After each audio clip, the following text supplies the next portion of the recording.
Hello everybody, how's it going today?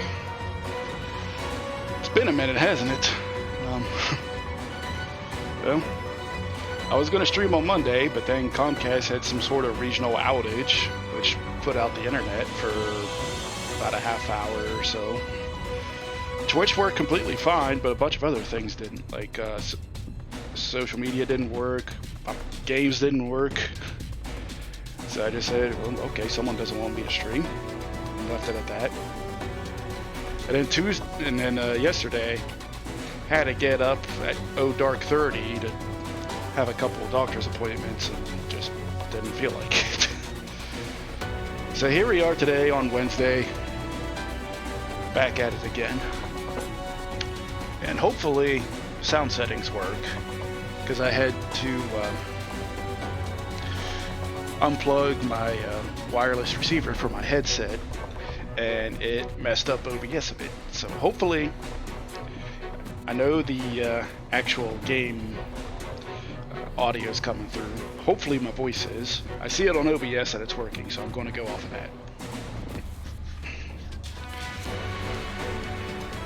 But if I remember right, what was it, Thursday? We basically united all of Norred to make a Talos and go climb Mount Gulk. And I think that plan is going to come to fruition here in a little bit. Oh, by the way, I did that over my mini 5-day break. Got all the Shadowbringers mounts, got the Mecha Dragon. So without further ado, to do something that's been put off long enough.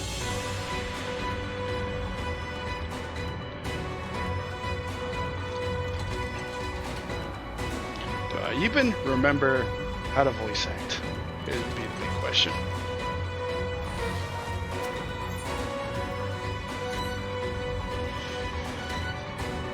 Well, my friend, it appears we are the only ones left here. If you've no other pressing tasks, would you care to accompany me to Amity? There, Yestola is overseeing those who will imbue the Talos with magics. Come, let us join them at once. I can technically remember the voice act.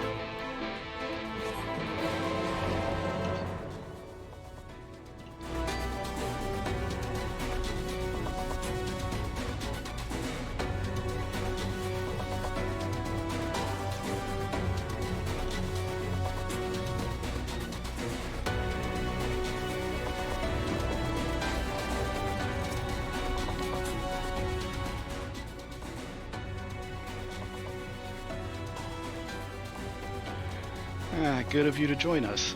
I'm pleased to say we have gathered ample help for the imbuing. With Master Chai in the process of finalizing his design, I have taken the liberty of dispatching all hands to their positions.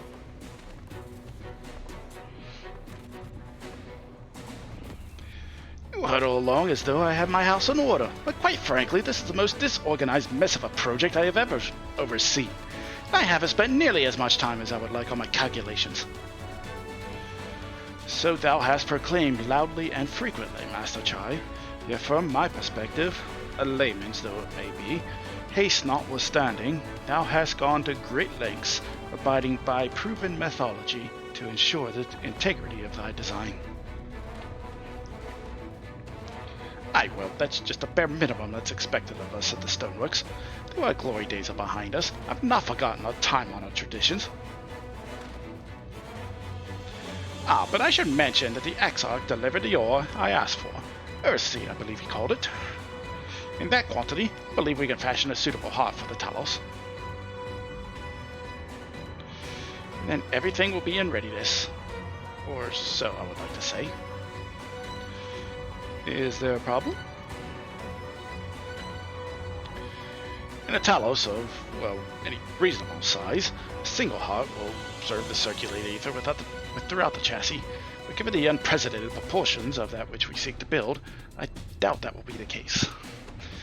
By installing smaller peripheral hearts at intervals, I believe that we can maintain a stable ether flow, thereby solving the problem. However, we don't have enough ore for this purpose. Not for it, but to procure more, I suppose. Una, mayhap now is a good time to bring them out? A moment, friends. There is something I would show you.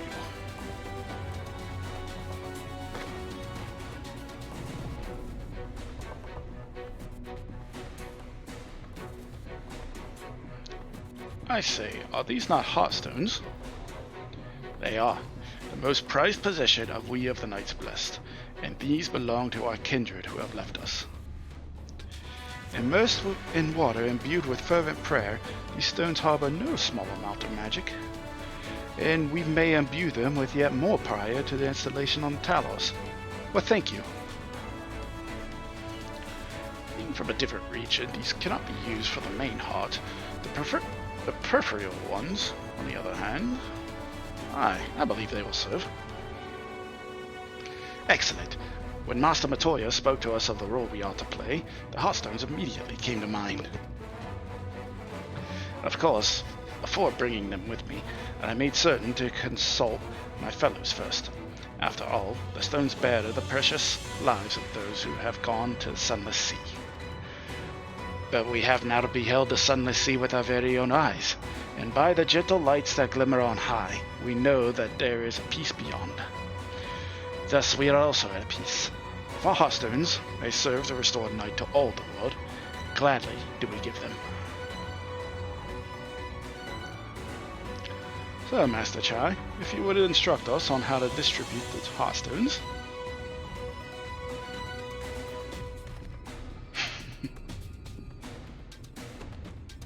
And Linkus, for good luck, may I ask that you imbue one as well?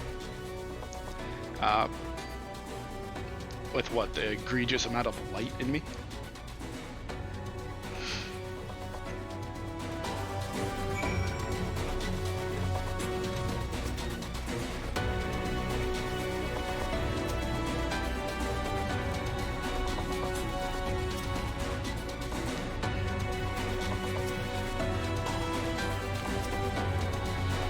Rest assured it is not difficult. Simply raise your hand and focus as you would when attuning to an aetherite. Imbue the jade-colored stone here, if you would be so kind.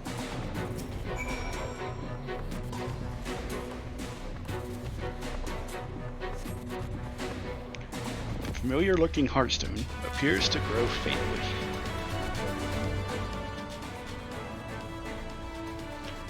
That will do. Thank you, Linkus. If this heartstone appears familiar, it's because it belonged to Tadia. It bears the collective hope of the Knights Blessed, the hope that none shall ever again be sacrificed to sin eaters.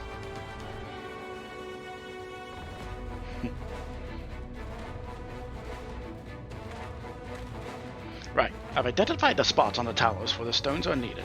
See that they're amply imbued, then install them as I've indicated on this diagram.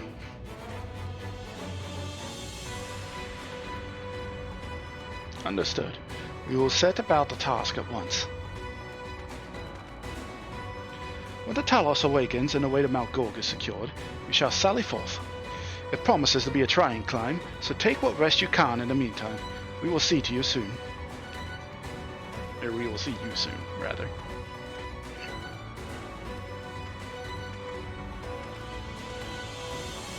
A moment, Yarianji. You said that you would have measures ready in the event that our friend fails to contain the light. Do you?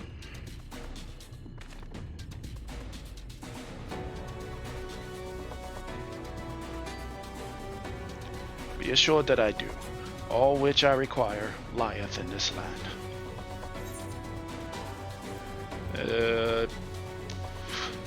Putting my trust in you, buddy.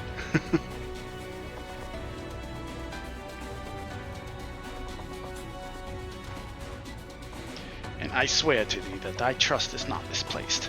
As ardently as I pray for the preservation of this world, so too do I pray for thy safety. So rest easy, my friend, and take such ease as thou mayest, the better to be ready for the trials to come.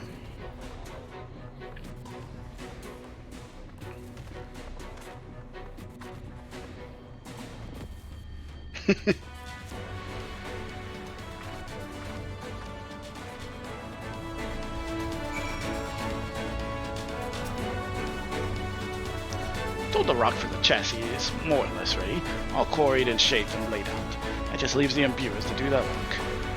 I'll continue checking my calculations up until the very last moment, but it's only a matter of time now. We've managed to rally nigh everyone in Norvent for this endeavor. That's a remarkable feat in itself. Will it be enough?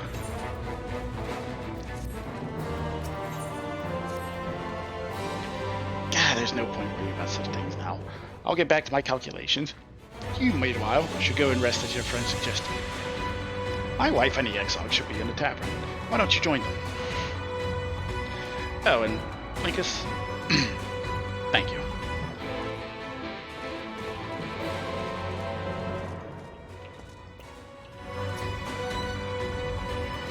The Exarch? You went outside a moment ago, my dear. I would have thought you'd have seen him. Kept me company for a short while, but then he became rather pale. He's clearly been straining himself, the poor thing. Anyway, he excused himself, saying that he needed a breath of fresh air. Weak as he looked, I did offer to go with him. He assured me he would be fine. Oh, I do hope he's alright.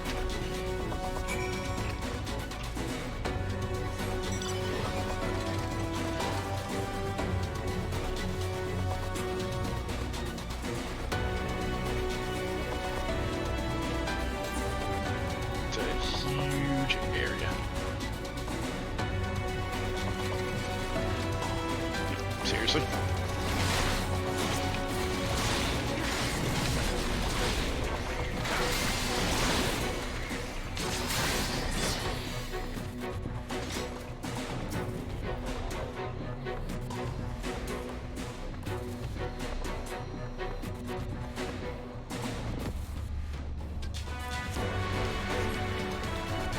Does not appear to be nearby. Yeah, don't say.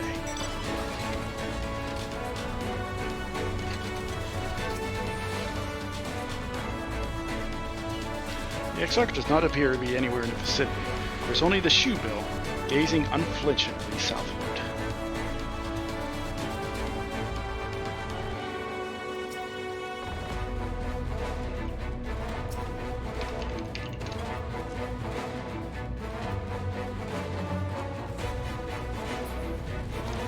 Bird does not care.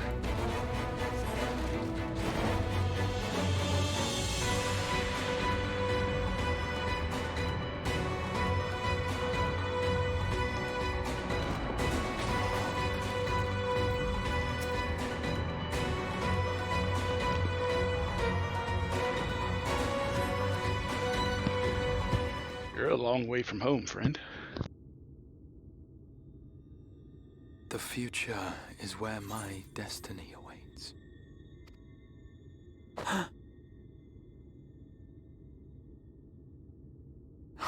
Forgive me, I was lost in a dream. I needed some fresh air and thought to rest for a moment. It would seem I am more fatigued than I realized. Too much time away from the tower, I fear. It drains me, leaves my body frail and weak. Though, in truth, it is debatable whether I can still call this my body.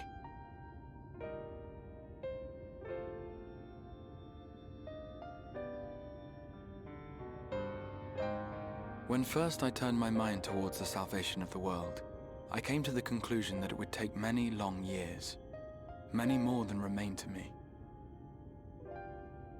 And so I made myself one with the Crystal Tower, that I might live indefinitely. I am but an extension of it now, hence my weakness the farther I travel, and the longer I am away.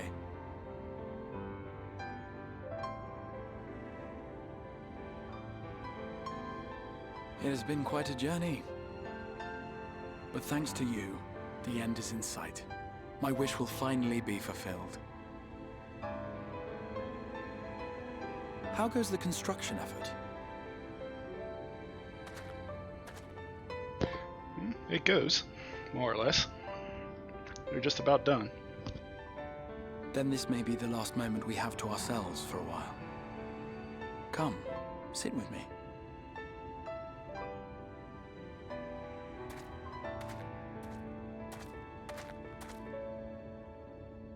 Tell me, When all of this is over, what will you do?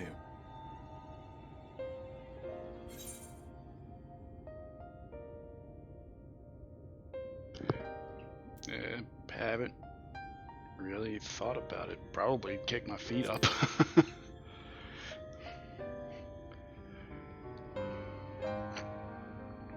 That would be well deserved. You might consider roaming Norvrand not as her savior, but as a simple sightseer. Viewed through such eyes, I am certain she would seem quite different.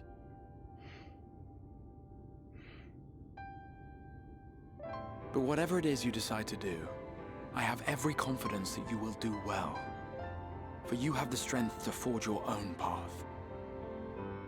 You will leave countless lives better than you found them, and the souls you touch will never forget your kindness. Then, in trying times, when you question your worth and your choices, they will raise their voices to remind you of the difference you have made. And thus will your deeds come to affirm your path. Remember this.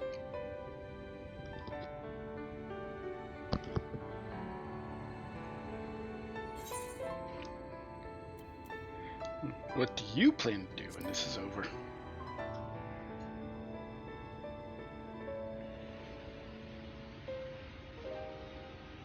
When this is over, indeed. I once told you that there are things we can ill afford to lose. Things, I said, though in truth, I spoke of a person. One who is unaware of the full extent of my plans. Though he deserves to know, I have good reason to keep my counsel. I have come to terms with this in my mind, yet my heart yearns to lay everything bare. For he is my inspiration, and I would give much and more for the chance to speak with him as friends, with no thought of concealment.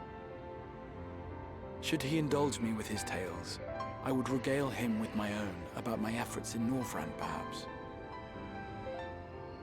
Though, ultimately, that tale is more yours than it is mine. Then, I would ask him about his next adventure.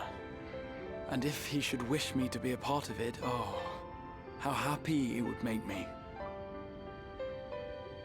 Together we would travel the lands and cross the seas and take to the skies upon the eternal wind. My heart swells simply to imagine it.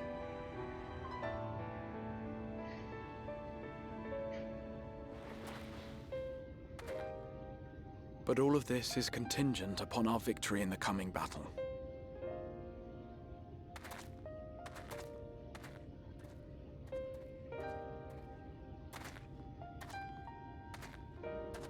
The people of this world have entrusted their hopes to us. We cannot fail them. Nor those who roused me from my slumber. Thank you for your company, my friend. Let us return to Amity.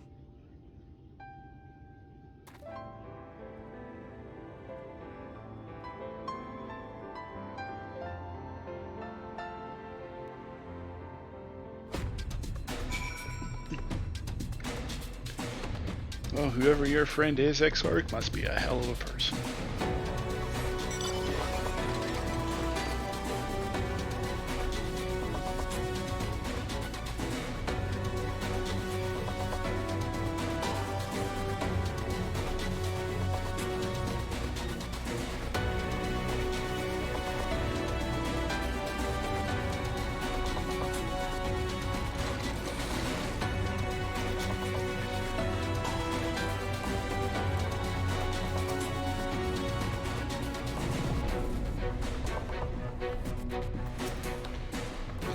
Worry not, my friend. I am much relieved for the fresh air. And your fine company, of course. Now then, let us turn our thoughts back to the task at hand.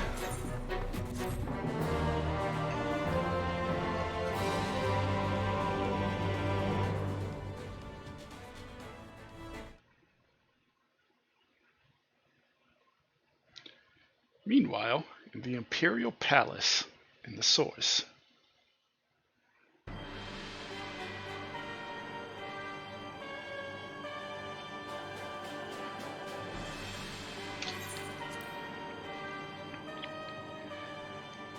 Your Radiance, I have taken the liberty of quashing the vile rumors that your heir is possessed by a devil. With the nation in the grip of war, we may rely on patriotic zeal to prevent them from resurfacing.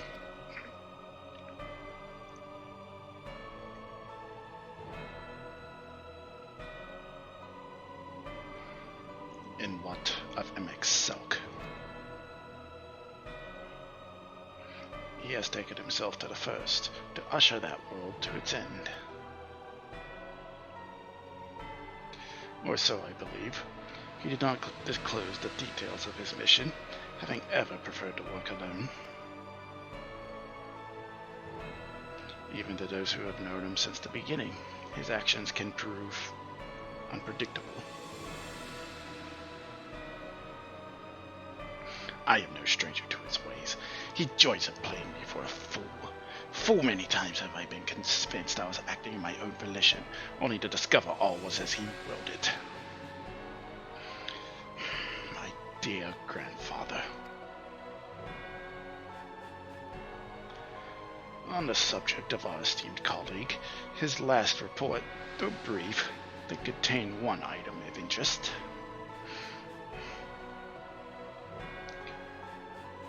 You have doubtless wondered why the Scions of the Seventh Dawn have not taken the field of late. It is because they are no longer in the Source. The hero of the Scions has journeyed to the First, as have his comrades, albeit incompletely. Their bodies yet remain here in the Source. This presents an opportunity. If we could defeat the Alliance prior to the Scion's return, we may eliminate the Order at a stroke. And with the Scions gone, none shall remain to thwart our plans. It will be but a matter of striking down the hero upon his homecoming. Which, lest you forget, is essential to the realization of our objective, of both of our objectives.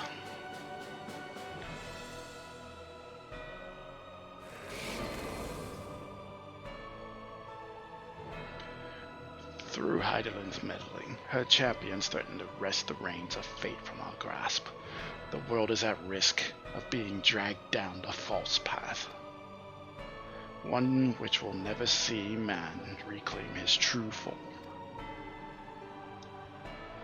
'Tis unthinkable that he should supplement us, as complete as he is.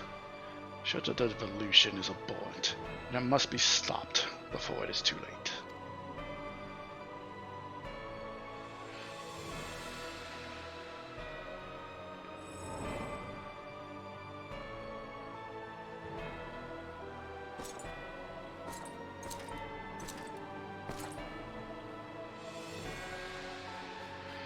The hour has come, your Radiance.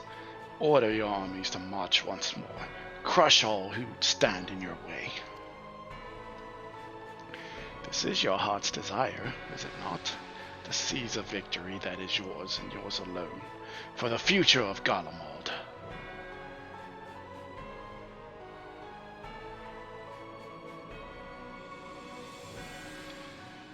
Oh dear. You do not wear the mummer's motley well. I was never one to take an interest in tedious conflicts.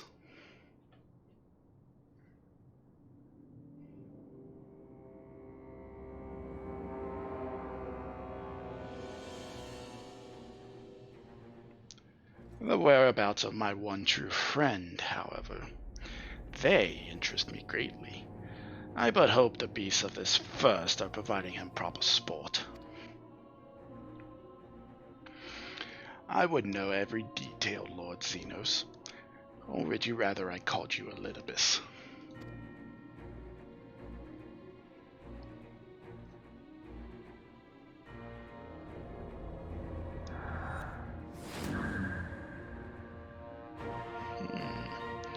Unexpected. Most unexpected.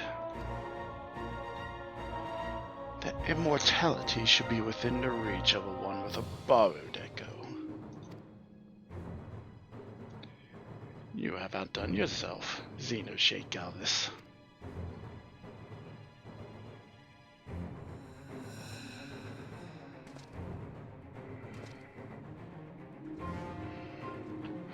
I have no particular attachment to that name, but I am rather fond of that body.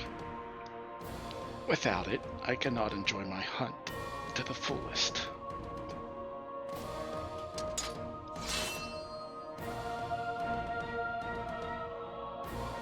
Your secrets or my flesh, I care not which you give me first. The choice is yours.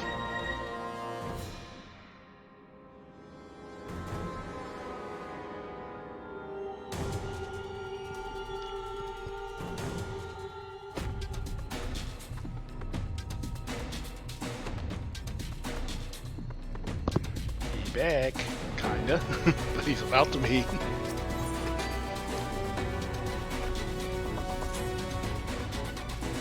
Right, so while the two of you were away, I received word that everything is in place, meaning we can proceed with awakening the Talos. Once we imbue the magic, it will stir itself and immediately carry it out its designed designated function, namely taking Mount Gold in its grasp. Makers, we may be certain that Vol3 will not look on in idleness as we beat a path to his front door. Once our plans are set in motion, there will be no turning back. So see to your preparations as meticulously as you may, and I will give the order to proceed as soon as you are ready.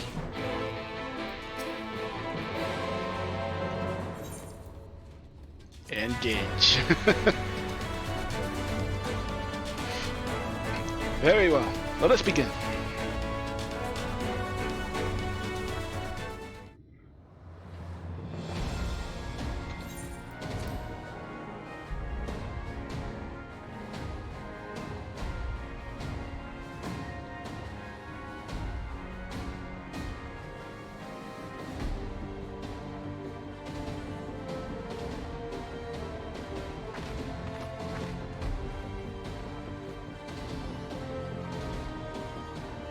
Word from the Exarch.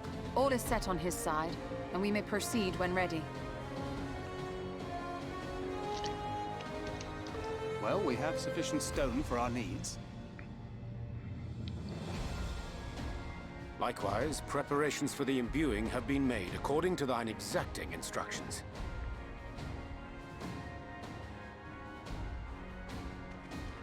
Then you need only say the word. Let us begin. See that everyone is in position. We shall catch Vol3, mountain and all.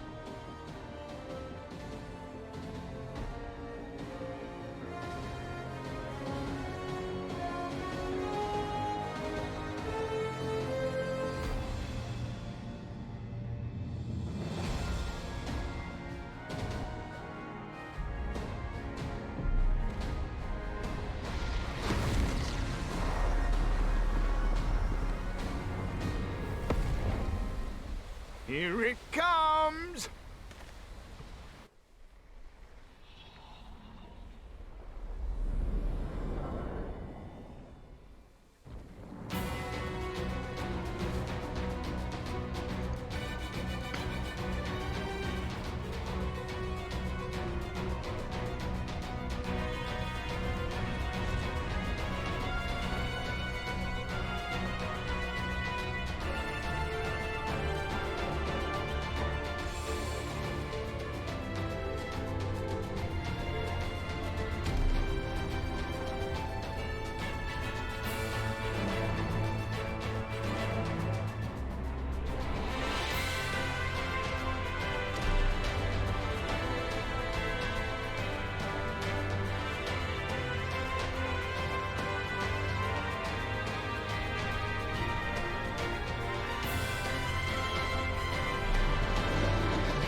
You've not lost your touch, you clever old bugger!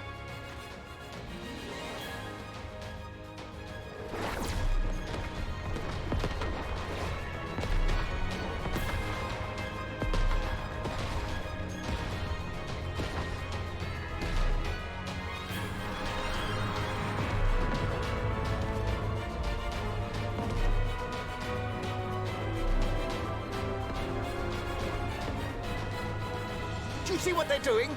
If its hands are damaged, it won't be able to cling to the mountain. Oh, I knew this was a terrible idea. 4-3 marshals the Eaters to his defense. This was only to be expected.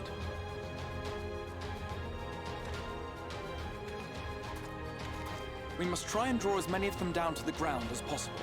It may not be enough, but we have no other choice.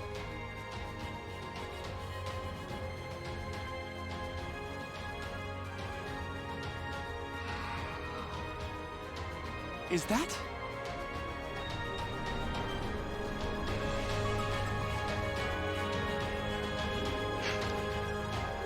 Such a heartless thing, our sapling. It's cold and cruel and heartless. Summon us in times of need, we expressly said. Yet what should we find but the final battle joined without so much as a whisper of our name?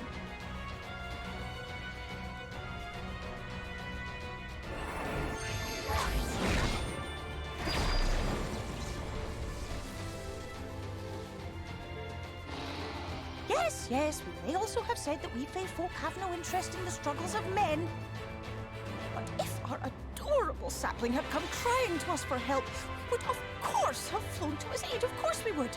What are we to do then?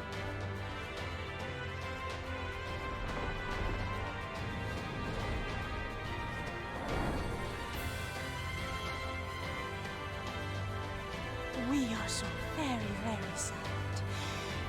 You will pray with us. Cheer us up again!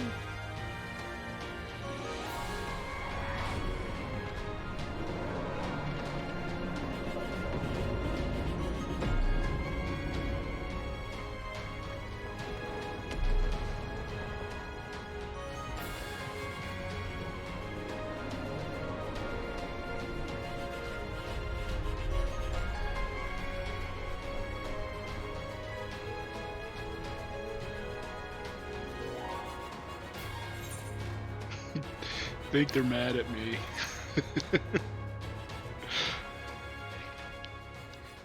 This I did not expect, but I will gladly accept their help. I will send word to Y'shtola and the others. Join them at the foot of Mount Gould and be ready to make the ascent.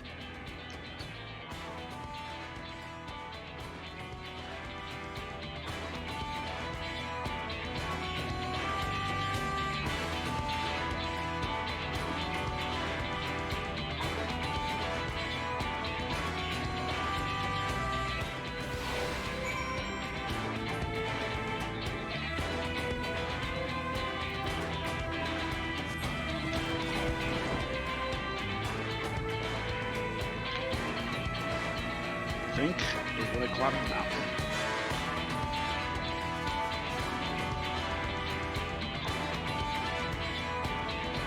To bully a dude who needs a good bully.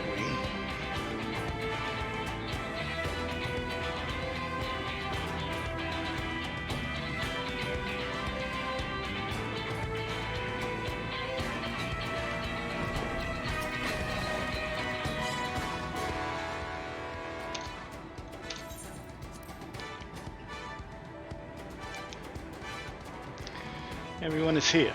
Good. The Talos has taken hold of the mountain. As planned, we will use its body as a bridge to reach Balfour's sanctuary. The city does make us work for every yom, of course. But we will carve a path through their ranks and meet with the master regardless.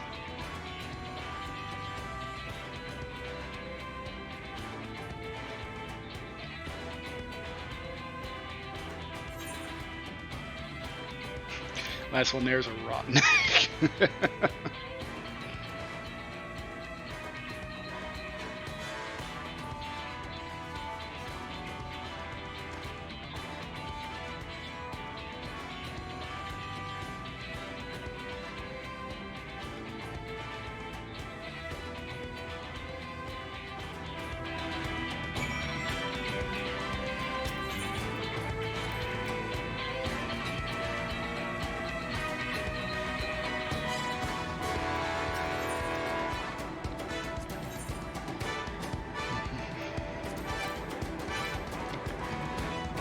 fates are not yet Let's give it sealed. our all. Here we go.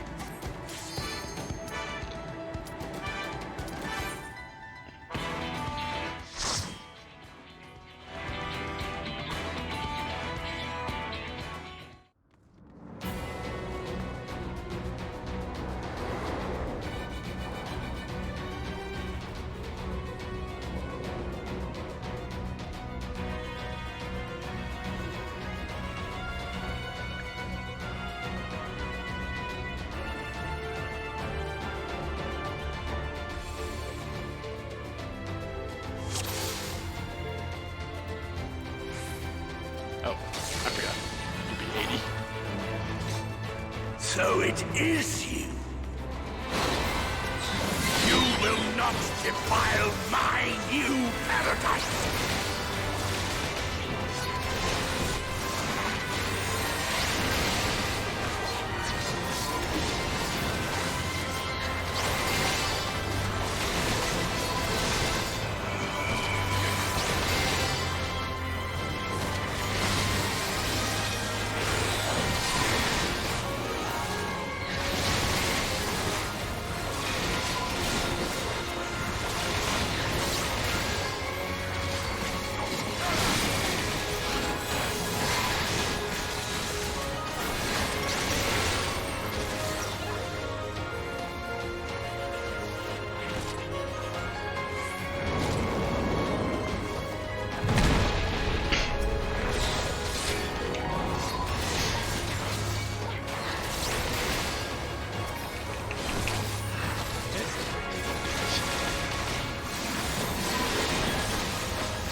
shall protect thee.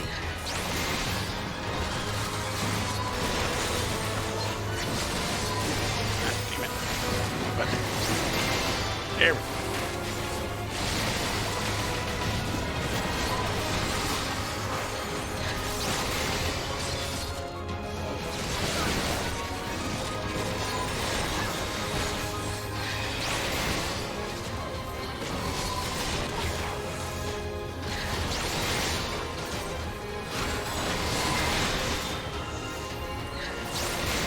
Shielded and stopping my team from robbing.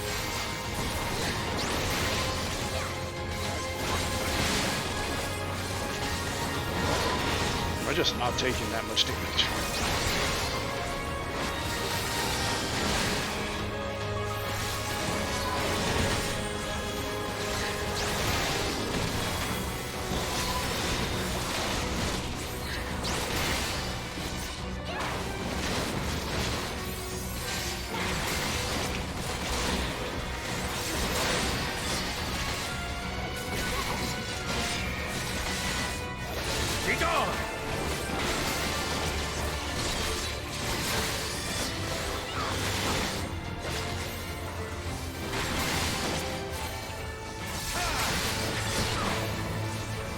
Together we shall overcome this.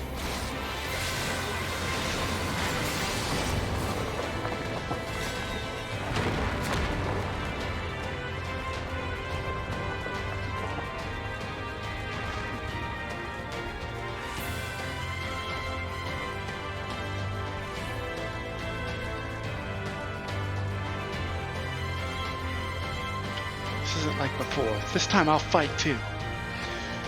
The lion from the trailer.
Activate that insect!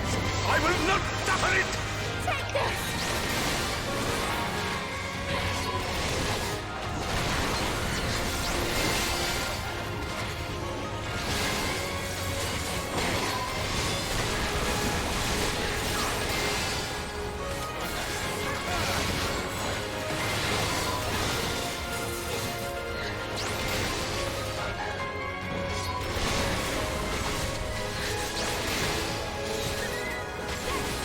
I'll show you.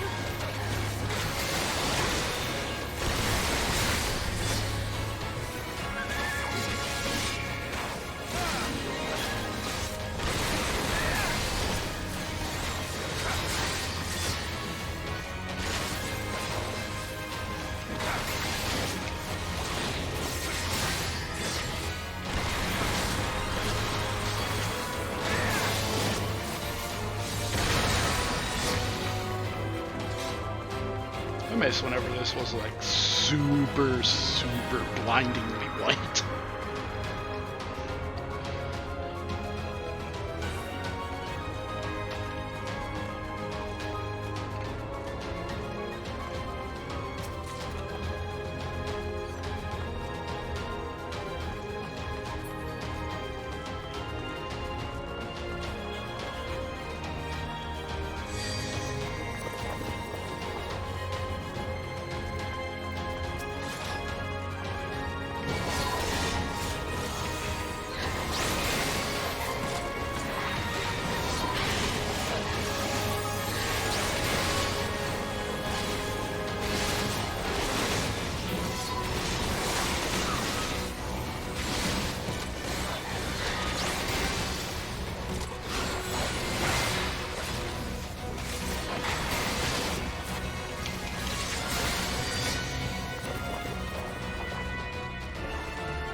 Come no closer!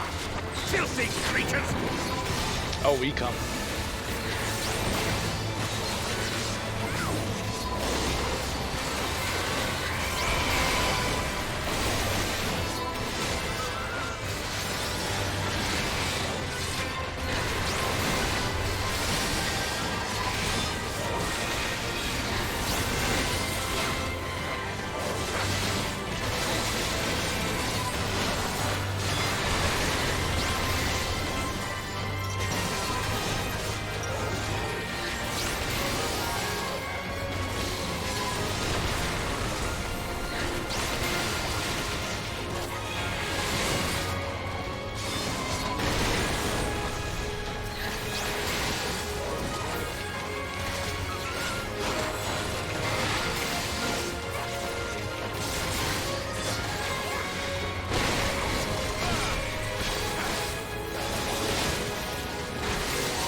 Our time has not yet come.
What are you doing, Green? Perfectly fine.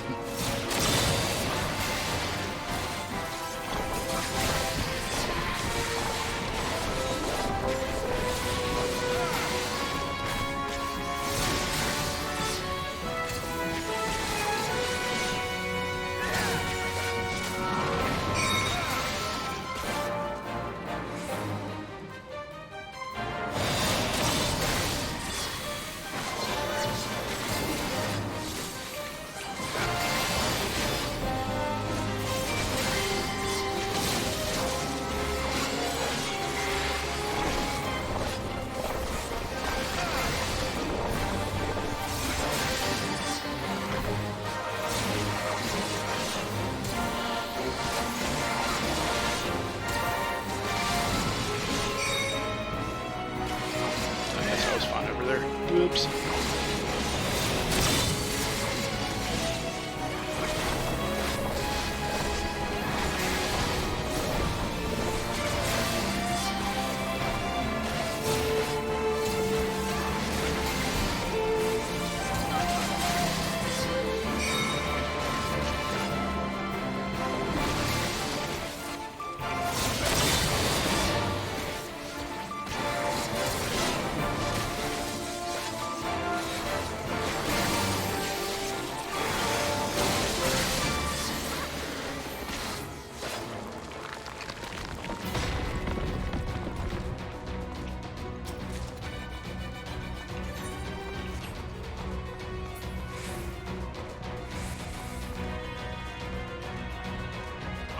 Righteousness! And righteousness will prevail!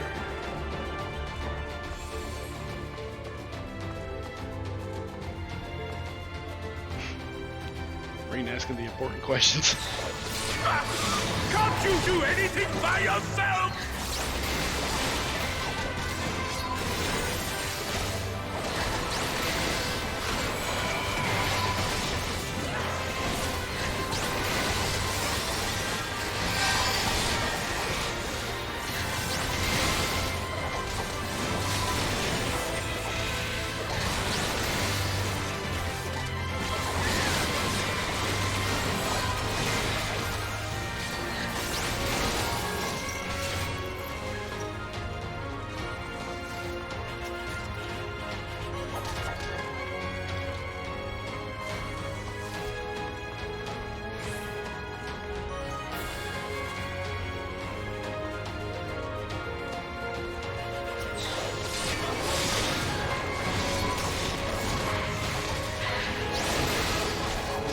NPCs can handle 7 mobs.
what I forgot to do again. Read the description for this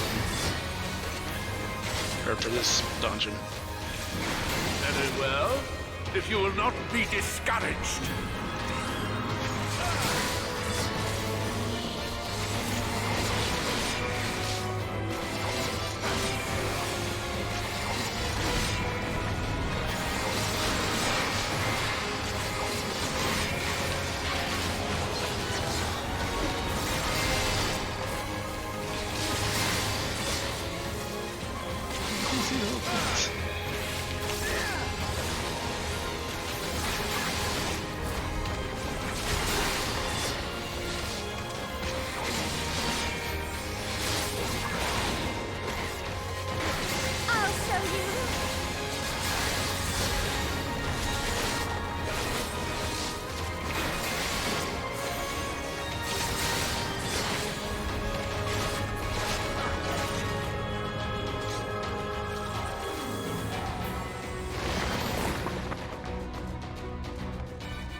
Second centimeter that was close to all three.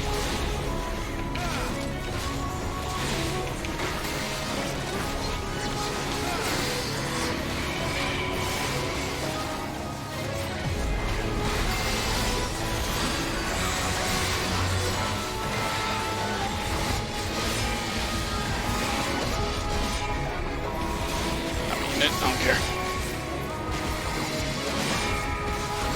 Stop that, damn you! I don't care what it takes!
I shall protect thee.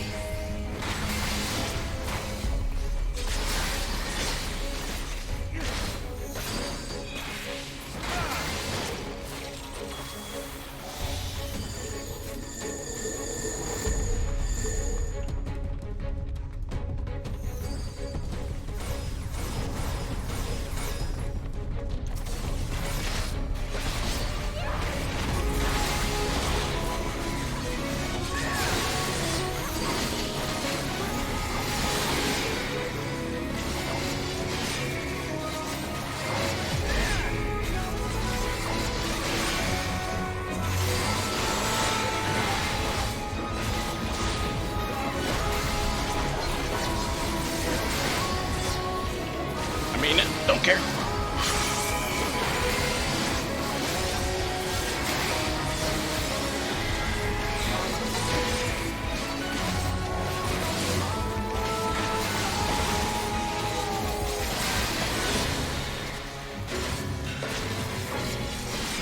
Urianger adjust, I'm taking it.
2 of all 3 Sin Eaters, well, closest Sin Eaters taken out.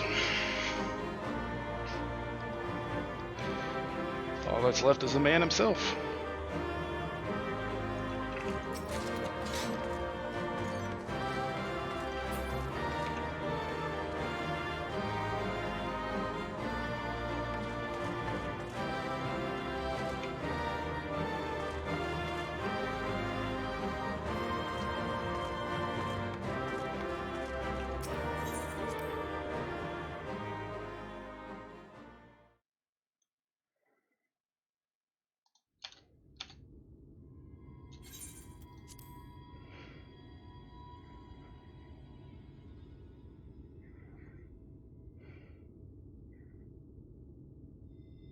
The end is near, my friends. We have found Vorthri's hiding place. Unrepentant villains! Will you not be satisfied until you have brought disaster down upon your heads? By your wickedness, you stand to gain naught but ceaseless conflict.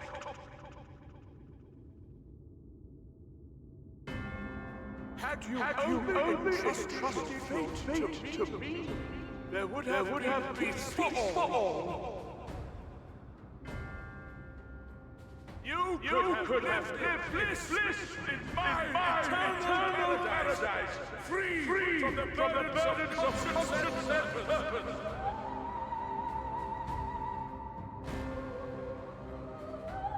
Peace assumes many forms. And I do not doubt that you considered yours well worth the cost. I was even prepared to believe that the end might justify the means. Ignorant as I was, I had hoped that you might mend your ways and join hands with us. That we might strive together for the happiness of all. But no more. Your actions cannot be reconciled with your words. Peace for all, you say? Yet when you were threatened, your first act was to sacrifice your own people in order to save yourself. If your paradise can be rebuilt so long as you alone survive, it exists not for the people. It exists solely for your twisted pleasure. Hear me, Vorthri. The people won't submit to your will, for we each have our own. I made a promise to a noble soul, a woman who saw fit to entrust me with her legacy, and I mean to keep it. Everyone who stands with us has something precious, something that they cherish and would die to protect.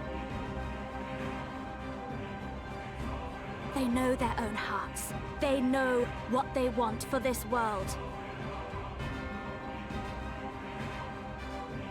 And by lending their strength to our cause, they have spoken. No matter how hard you may try to bend the world to your will, we will never yield! Silence! Not another word!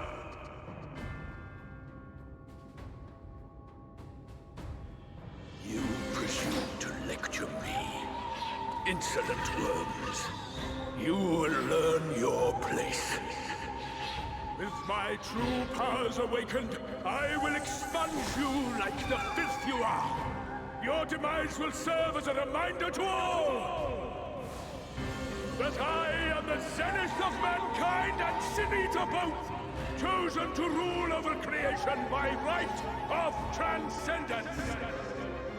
My very existence is virtuous. I am perfect, immaculate. He seems disinclined to grant us an audience. Find Vorthri. We will hold the Eaters here. Come! Let's finish this!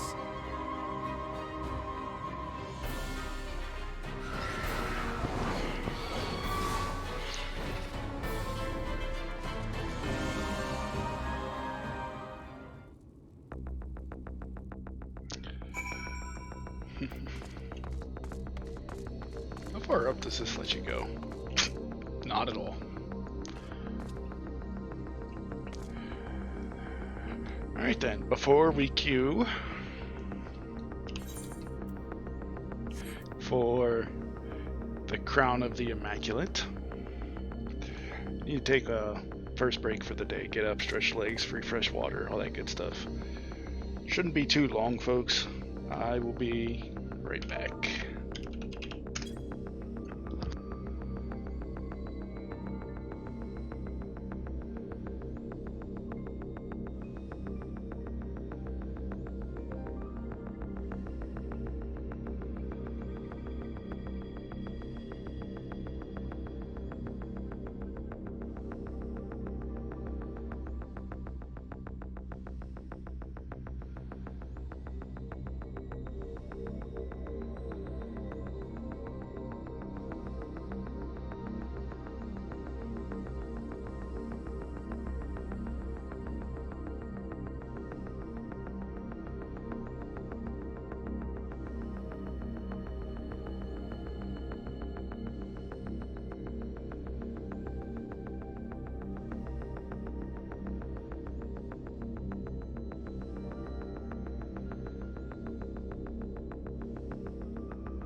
Alright folks, we back. Sorry if that was a little long. Alrighty.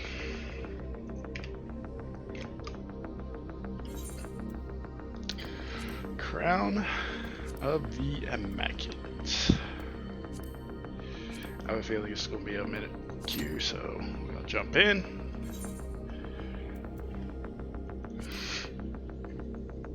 And then, now that I have a moment to actually remember to do this instead of just jumping in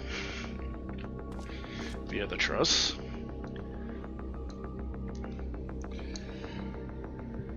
The Crown of the Immaculate.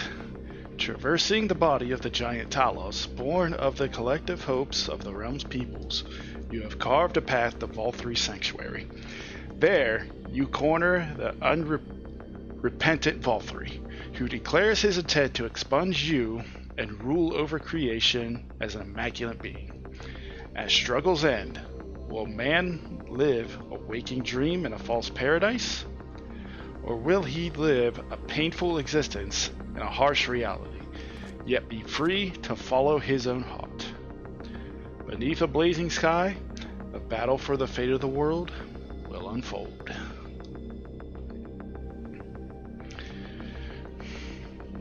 Forget you can queue for this at 79. Oh, it's filling pretty quick.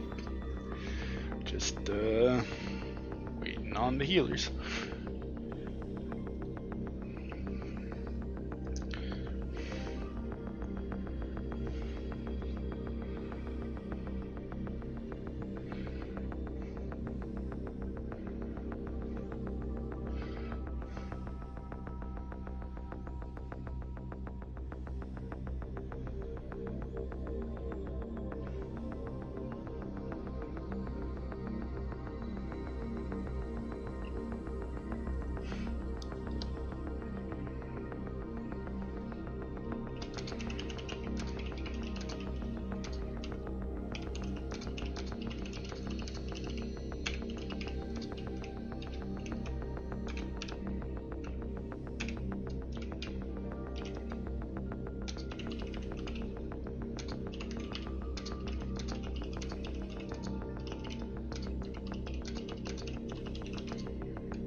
Still waiting on 2 healers, and before this randomly shoots down to 100.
That's pretty quick. There we go.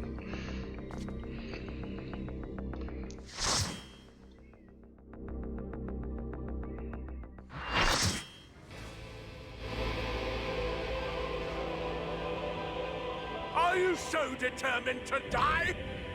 One last chance, villains! Bow down and acknowledge your king! Your god! No, I don't think I will.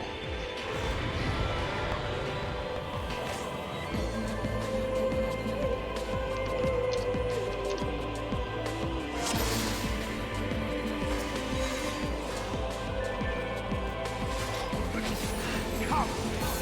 Prepare for judgment!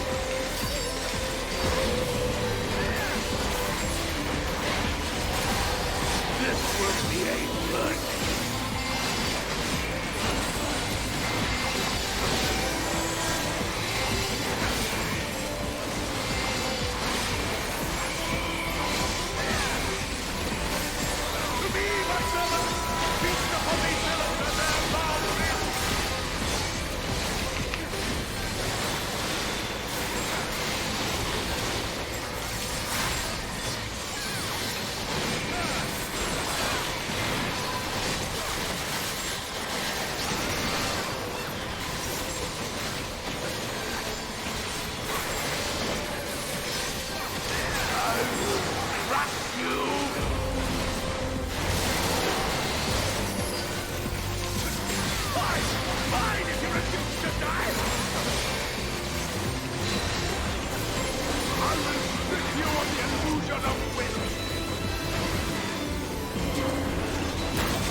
Uh-oh.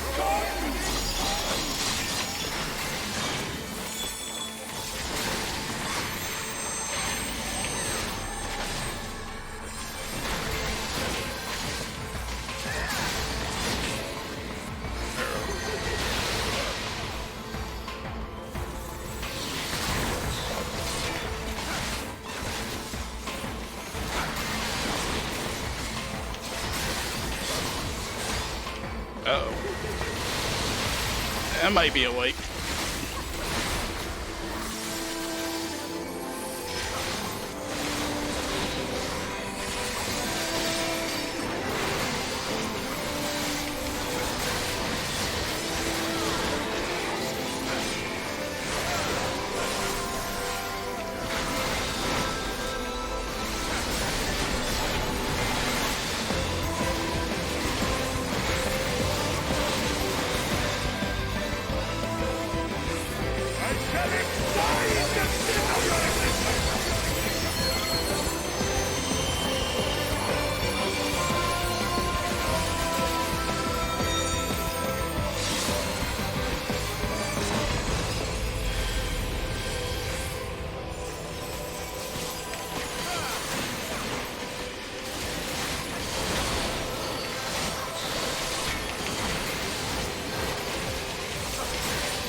With your powers, you could have done so much good. Well, it looks like we missed it all yet again.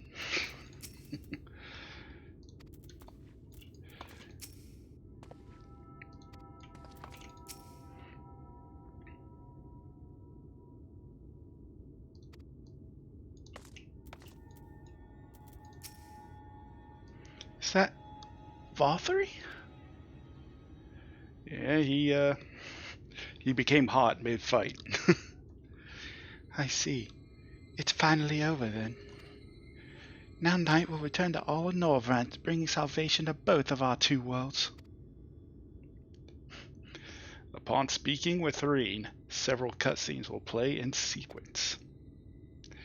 Get the popcorn.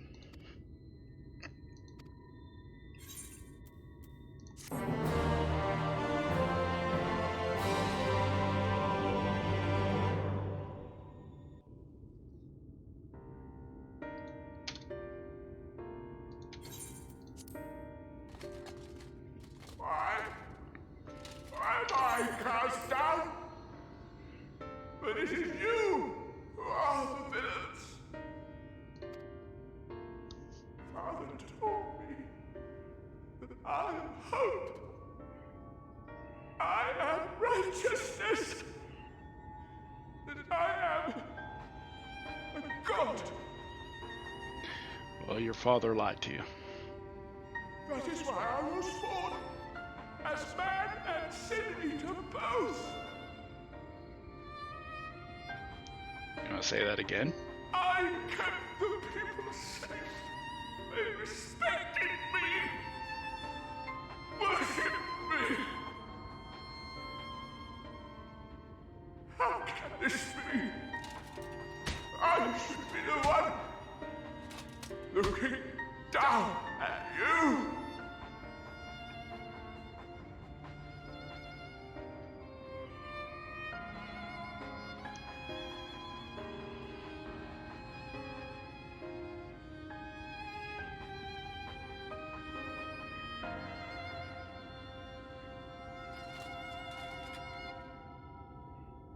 Help me.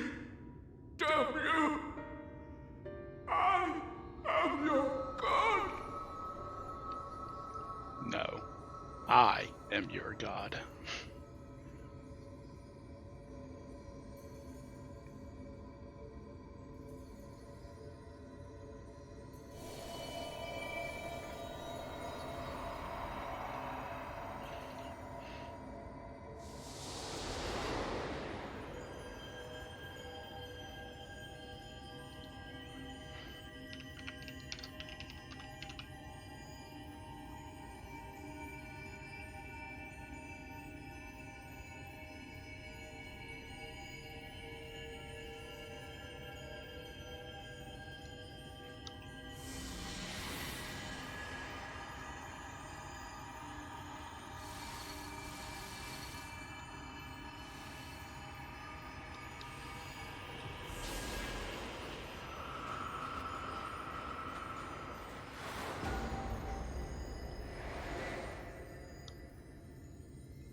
Look!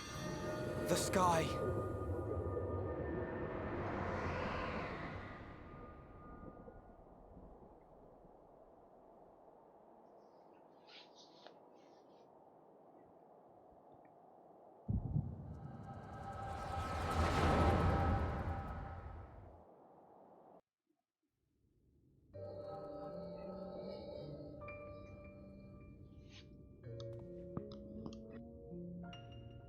Fools! Were it not for my decisive action, the whole city would have been overrun, razed to the ground. Yet they dare to complain about casualties? Spare me. I'll wager they were put up to it by those wretches who seek to usurp me. They're stirring up the citizenry. But if they think I will yield to the likes of them, they are gravely mistaken. To be subjected to such deplorable treatment, such ingratitude. You have my sympathies, sir. You do so much good for this city, and you could do so much more were you not surrounded by fools. Emmett.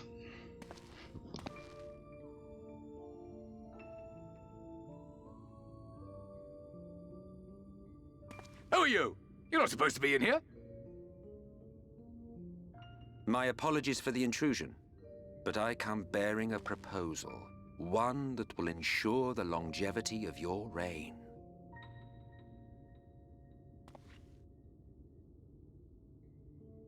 But give me the word, sir, and I will bring hither a Light Warden. By giving its power to the babe within your lady wife's womb, we shall create a transcendent being, a king to rule over all. And as sire to the king, your authority will never again be in question.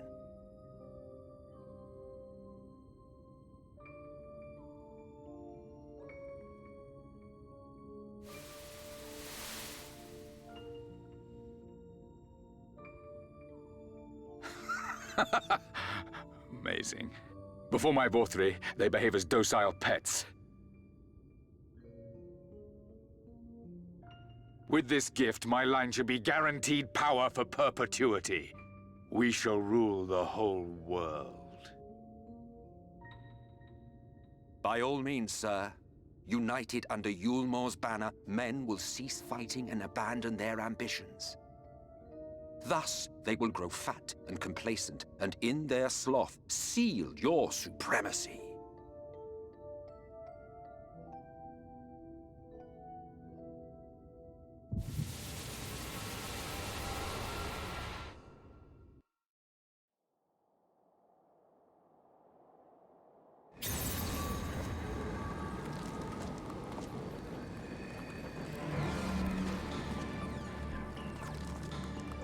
Are you all right? Say something. I'm fine. Don't worry about it. I'm fine. It's just a little light. 12 for Fend. He cannot contain the light. He's beginning to turn. Urianger, if you've aught up your sleeve, now is the time.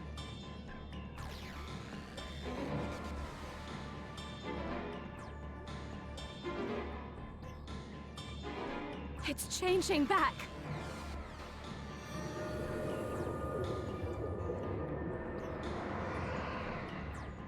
It's fine.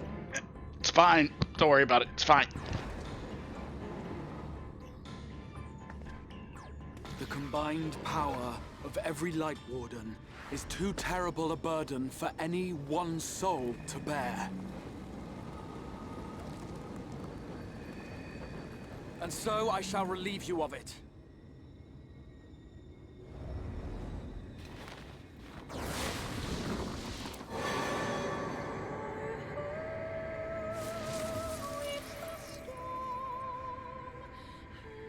Exarch, what are you doing?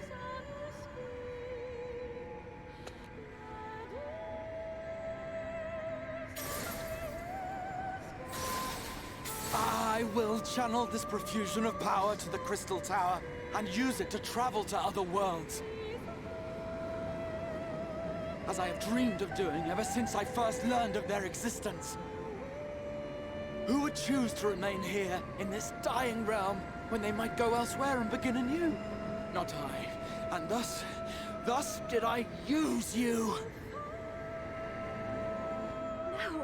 No, I don't believe you. It doesn't make sense.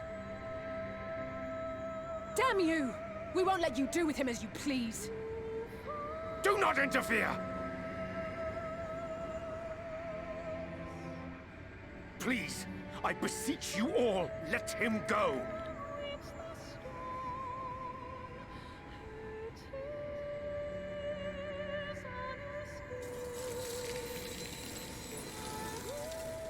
You knew of this, Urianger.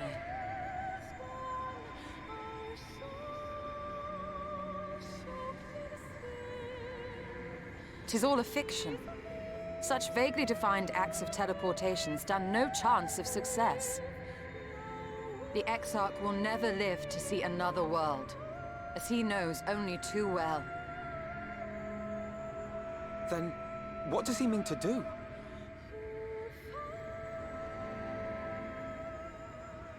He means to take the light with him into the rift, where he will die. From the beginning, he intended to sacrifice himself to save our friend and Norvrent.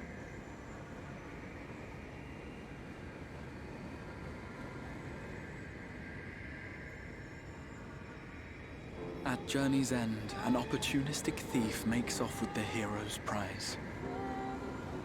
A paltry way to end a chapter, I concede. Yet your tale will continue, and my role in it will scarcely be remembered.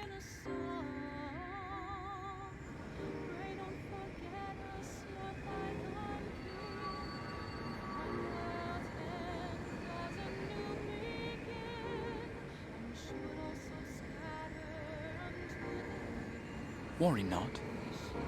Whatever should become of me, I will be happy and free, safe in the knowledge that I have played my part.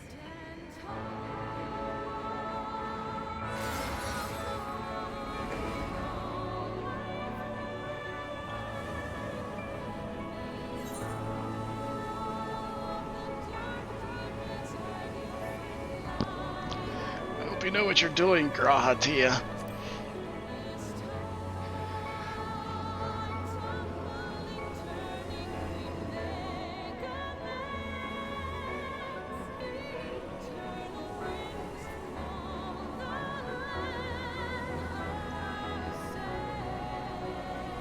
Thank you for fighting for this world, for believing.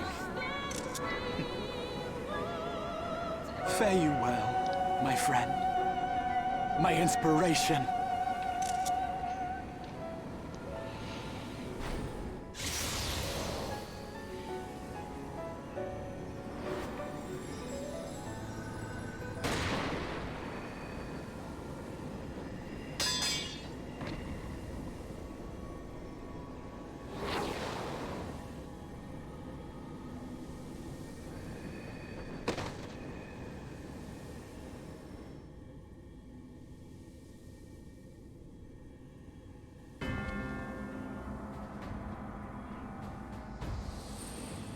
Only those who possess the royal eye of the Allagan Imperial line are capable of controlling the Crystal Tower.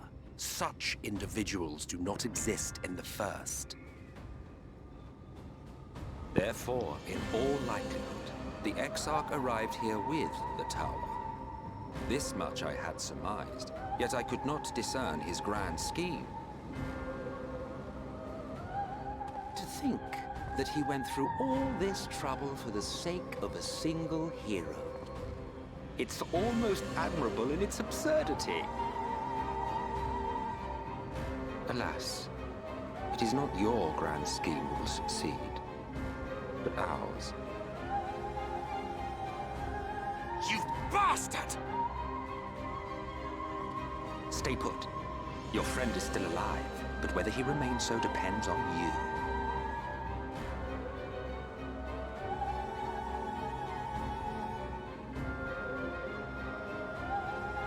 What a disappointment you turned out to be.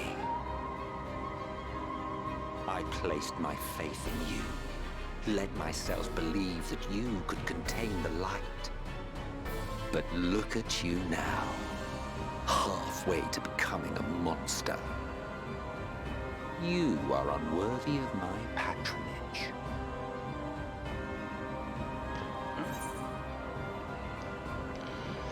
What the hell do you intend to do, you son of a bitch?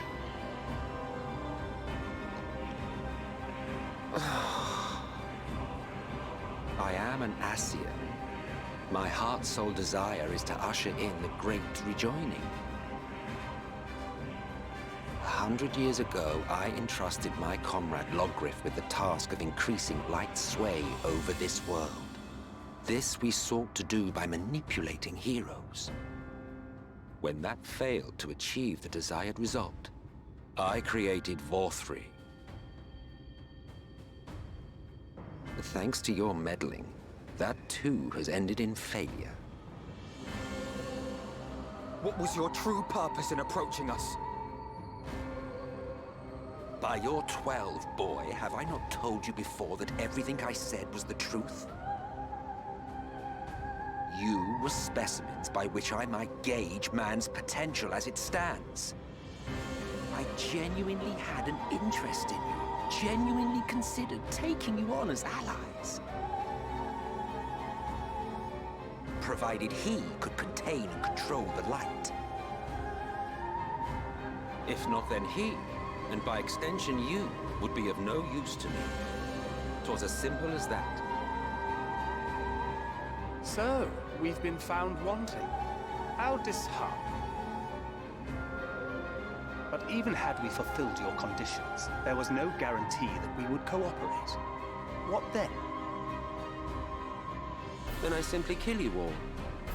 At the very least, it would restore the world to the way it was before you went about trouncing light wardens willy-nilly. Suffice it to say, it would be most inconvenient to have all that light taken away. And I would be lying if I were to claim his actions didn't have me worried.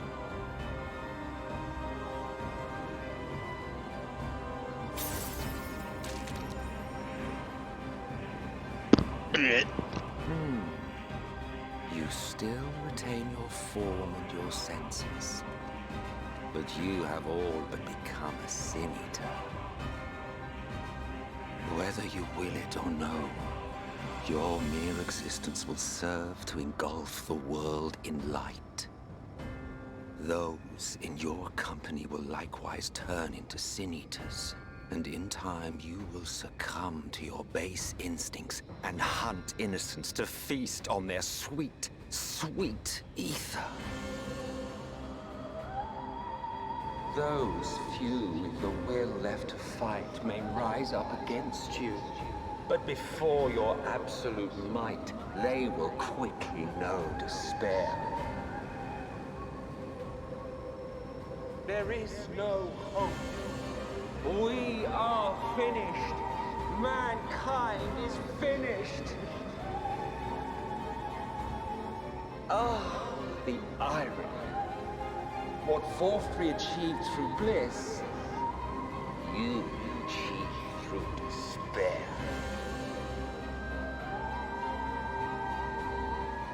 But I have overstayed my welcome. I shall look forward to seeing you bring the world to its knees, hero.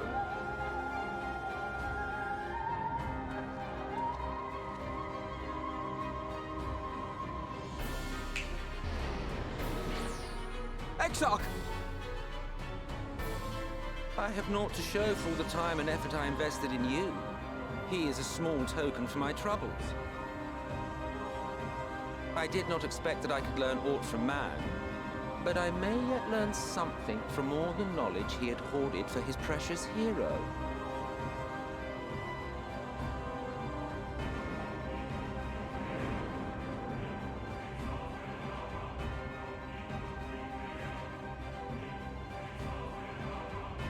I pity you, I do. Your friends are now your foes. If you do not kill them, they will kill you. When it all becomes too much to bear, seek me out at my abode in the dark depths of the Tempest. There, you may complete your descent into madness with some dignity, far from prying eyes.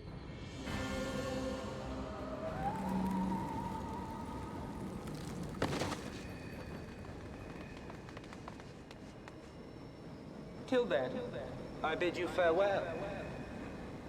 Eater.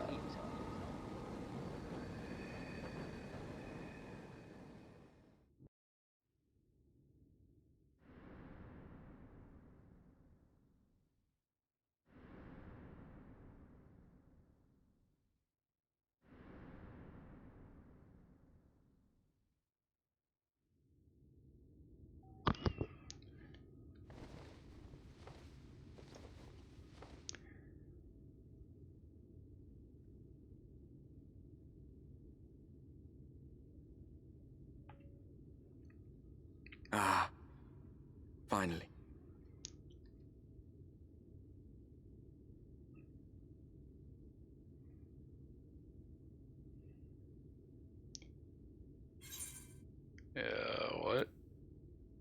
Is that just a dream?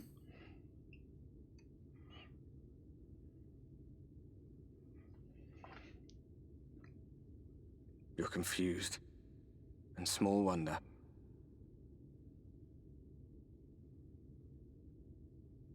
After you collapsed, Emmet's self vanished. Then Reen did what she could to stay the raging of the light within your body. Thanks to her, you're still you, but she's only delayed the inevitable.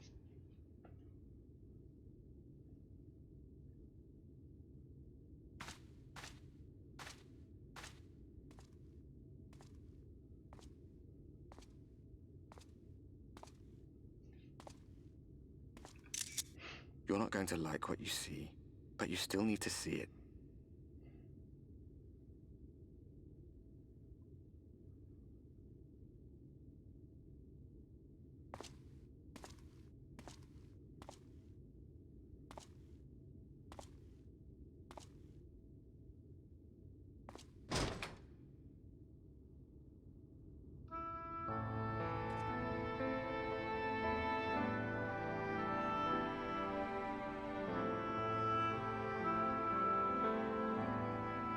It's like this all over. The whole of Northrant is shrouded in light again. And it's because of you, and the power you absorb from the Wardens. We're the Light Wardens now. No one knows but your friends. When they carried you down from the mountain, they told everyone waiting below that they didn't understand why the light had returned. And now they're out there trying to allay the people's fears, while searching for a way to save you.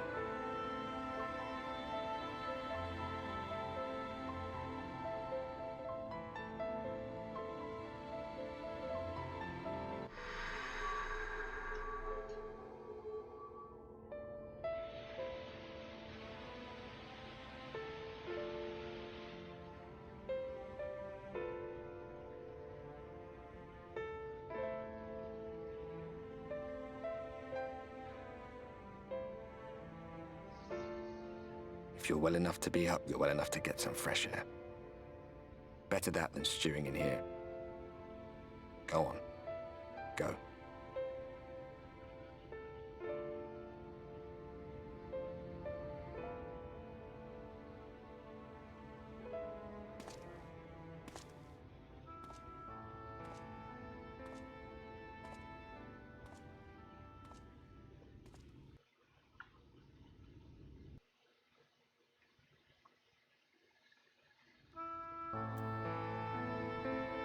I think that would be a good place to take. Well, now let's keep going.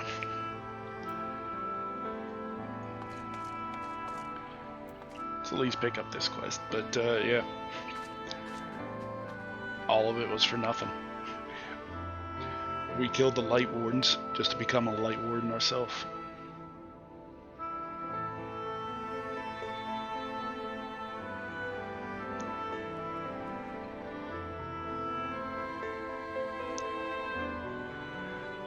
We did all that we did all that was asked of us, and it still came to this.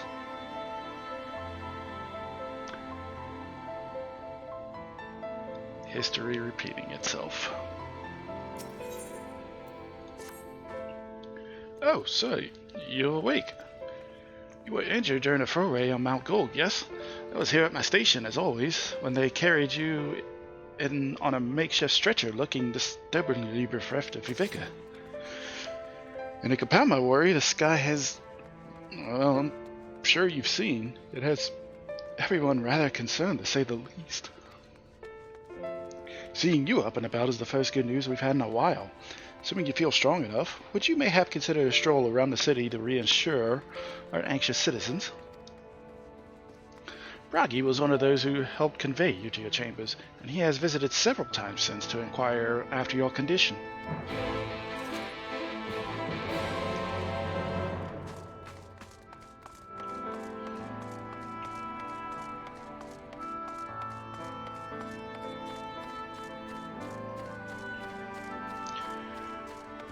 think that will be a good place to take my next break. Refill the water and all that good stuff. So we're gonna wander out here. The sky. It's back.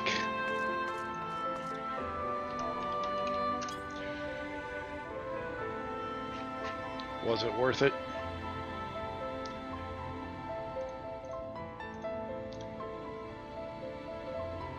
Guess we'll have to wait and see.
Hey folks, we're back.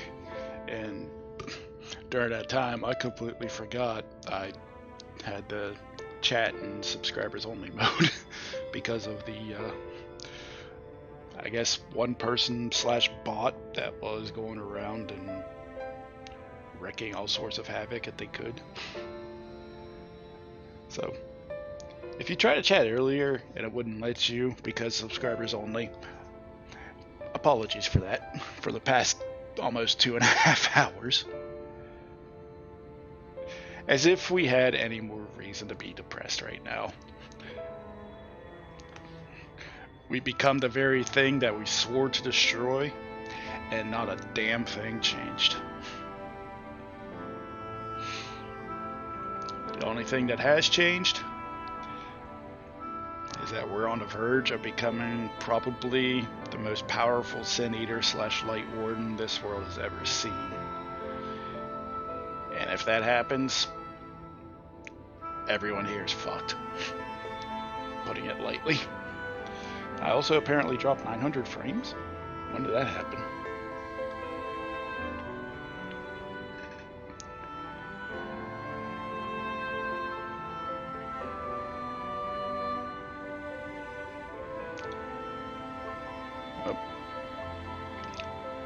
Nothing for it, I guess, but to listen to Ardbert. Walk around, get some fresh air. Try not to be sad.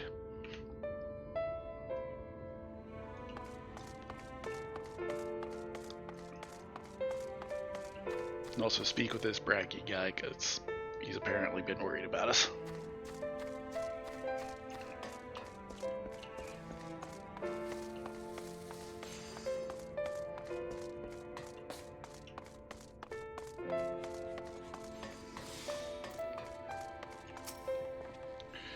Well, look who's back from the dead. It was a grim sight. Your companions looked fair ready to drop when they brought you in, so I offered a helping hand. Couldn't bear to see them struggle so. And you, my friend, I feared you had one foot in the grave. Cold and lifeless you were, like a corpse that was somehow still breathing. Then they told me some evil bastard went and snatched our poor Exarch away in the midst of the chaos. Wicked white, what is this world coming to? Bah, but moaning over never solved a thing, did it? Nay, it's times like these that we Crestarian folk stand tall and do what needs to be done. Traded Yomod is back on the table. We'd best make use of those resources to fortify the city against the Eaters, or whatever misery the fates deem fit to throw at us next. Speaking of misery, Chesamil was worried sick about you. A healer wringing her hands is not a sight you ever wish to see, let me tell you.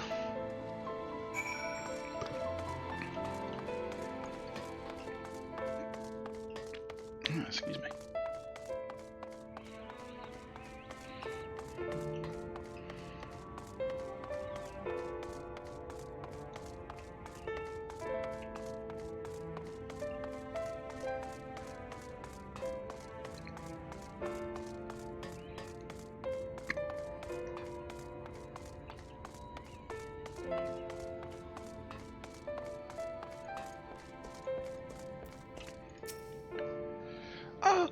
Oh, sweetie, you're alive!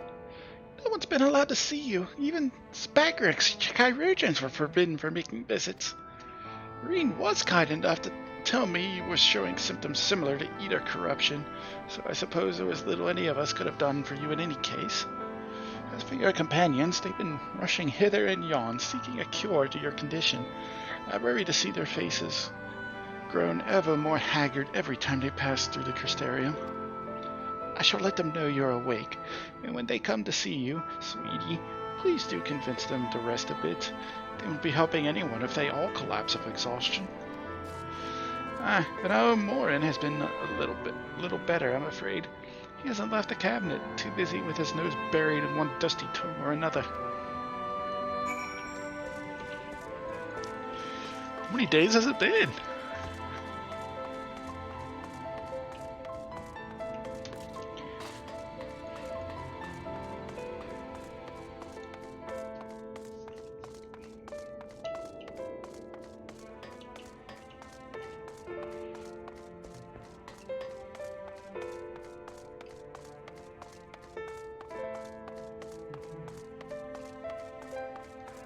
How many days was I out?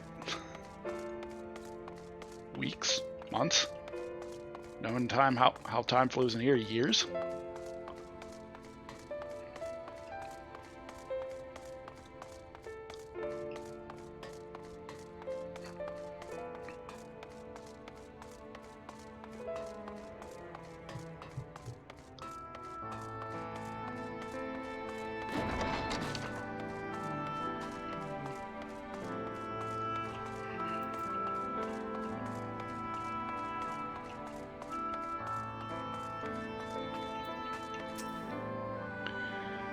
Confound it. This is the same thing as the last. Mayhap I should approach this problem from a different perspective. Lycus! Is it truly you and not some figment of my imagination? It's me. Oh, but this is wonderful. It would seem our prayers have been answered. Feeling otherwise helpless, I've been scouring our shelves for the wisdom to explain this most worrisome conundrum. Why, with all the light ones defeated, has the light returned to obscure the sky? I must have pored over 100 tomes, but no definite conclusion seems forthcoming. So many questions I would pose to the Exarch, and thus do I feel his absence all the more keenly. Now that you are awake, however, I am hopeful the search for our stolen steward might begin in earnest. Catless, meanwhile, leads the crystalline mean in preparations for battle, though against what foe we are as yet uncertain. I want to pay her a visit. I expect seeing you upright would be a much welcome relief.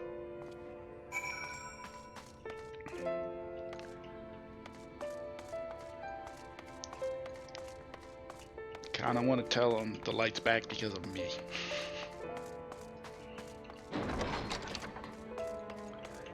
I'm the warden. I'm the warden now. Look at me.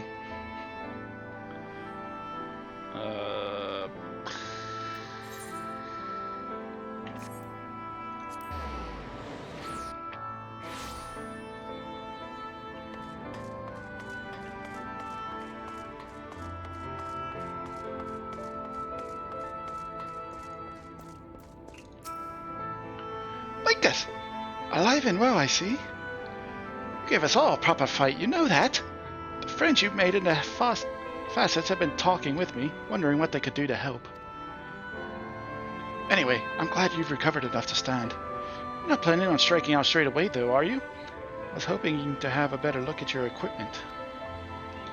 If we'd been able to provide you with better weapons or sturdier helms, then maybe you would have won the day, and the Exarch would still be here. As such, we've been keeping busy consulting each other on new forging techniques and designs and the like. If you could stand still a moment, I'd like to assess the gear we're trying to improve. Okay.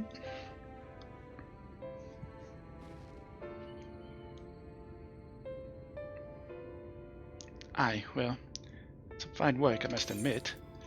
It wouldn't be impossible to make something better, but we need to experiment with different patterns and materials.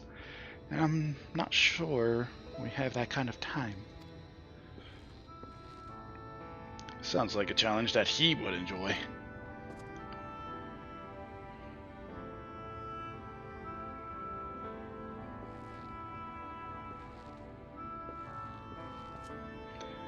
Greetings, Glenno.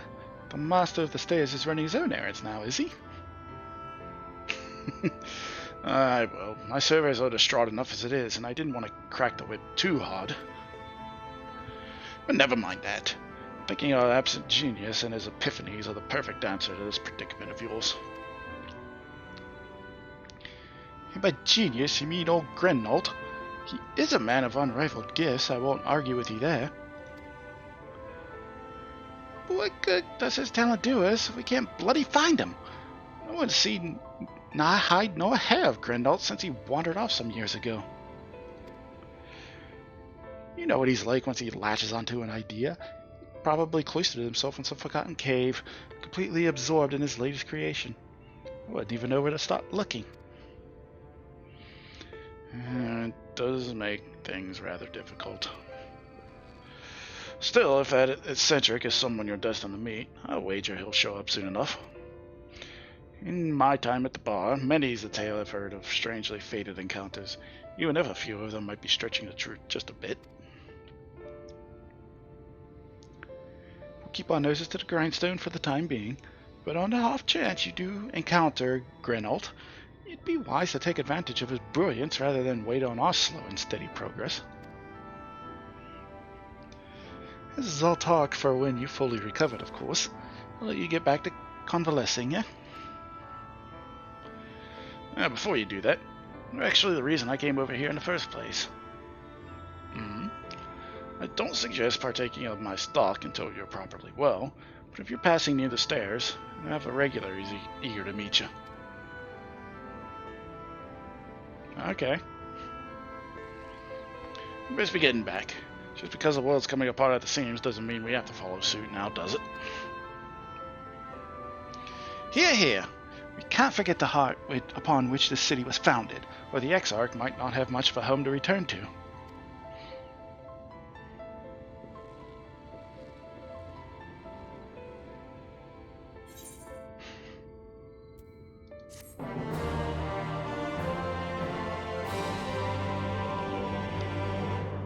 You ever bite your tongue so hard you taste blood? Lucas, are you alright? I think a return to your sickbed might be in order. Or you might consider resting a while atop the watchtower next to the rookery. This damnable sky doesn't make for the most soothing scenery. The Exarch often liked to stand there and feel the wind upon his face.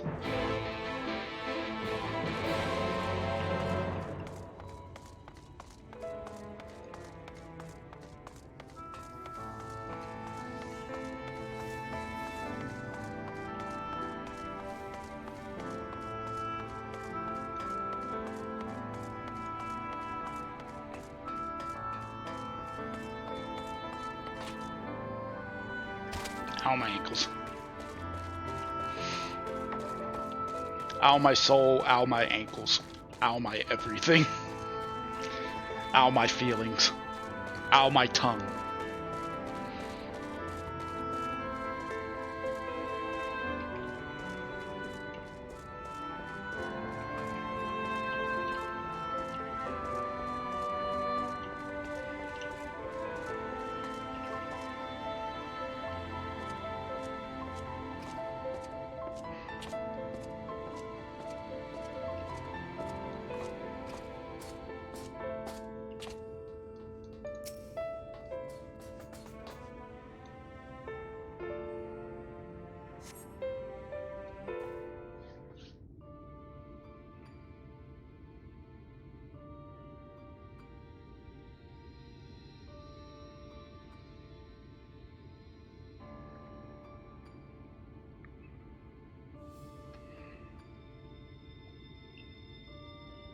The people of this city have spirit, I'll give them that.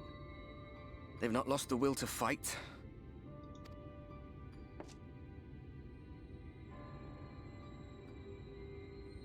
I can imagine how torn you must feel, looking at that sky. Knowing what it means to everyone.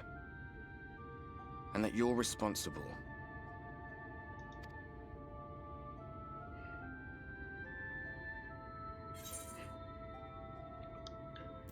Secrecy's worse. I'd rather they knew.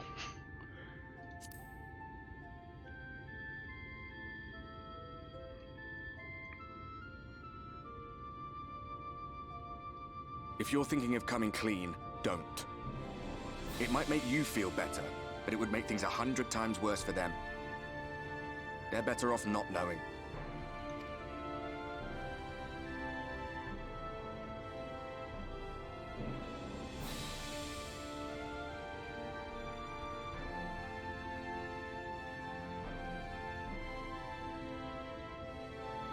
You're in a corner, and there doesn't seem to be any obvious way out. But that doesn't mean it's over. However hopeless it seems, you haven't lost yet.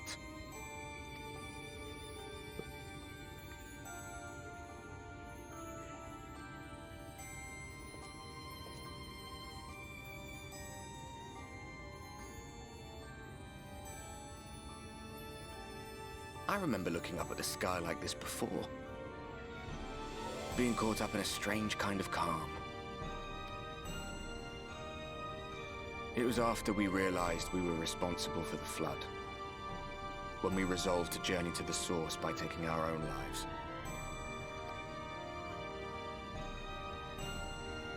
One last sacrifice, one last fight, one last failure. And then the Oracle appeared and, well, you know the rest. There were times in the years and decades that followed when I wondered if we might not have been better off just letting the rejoining happen.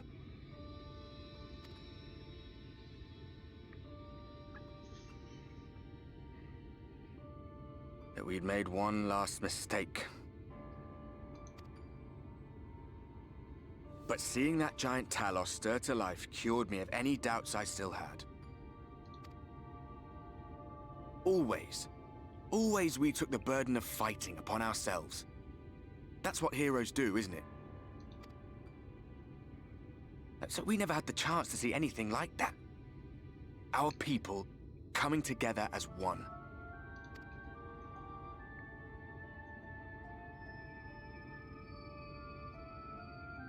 To think that their hope still burns so bright.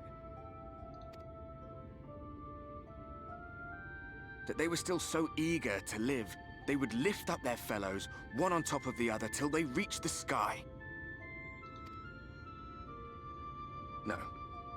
We made the right decision. And I can finally feel proud of the part we played in helping this world survive.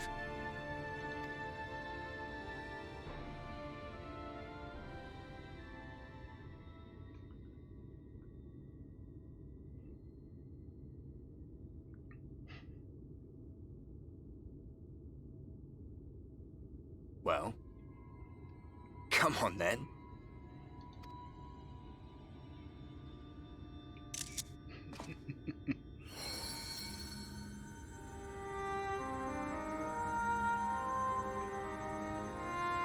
As I thought. What happened between us was no coincidence. My story may be finished, but the fates have gifted me a minor role in yours.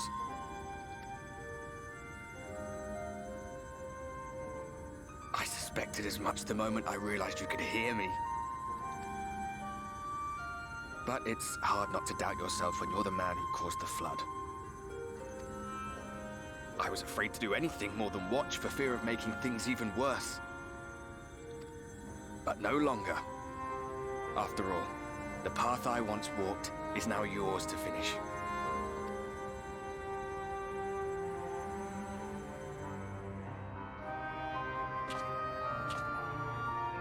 For what it's worth, I cast my lot with yours. If you need a push, I'll be right there behind you. If you lose control, I'll do my best to stop you.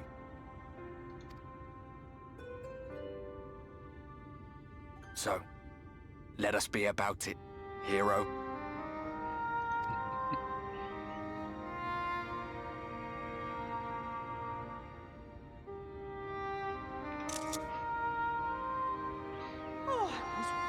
You were up here all alone, brooding and fretting and wallowing in your woes.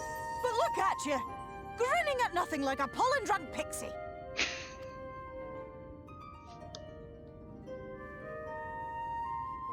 Look at what you've done to your ether. It's a mess. And you have cracks running all through that pretty soul of yours. My poor little sapling. Whatever am I to do with you?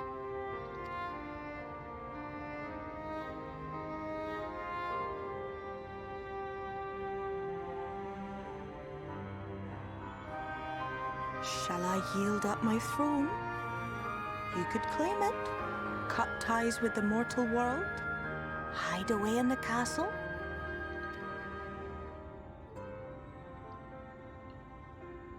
It won't fix the problem, but would it really matter? If any pesky heroes come calling with steel and magic, all of Meg will rise up in your defense. My crown and scepter are yours, if you want them. I'll pass, thanks. What? Don't give me that look. Of course I knew before I asked that you'd never ever heed such a wicked suggestion. And besides, what would become of my precious and ephemeral flower?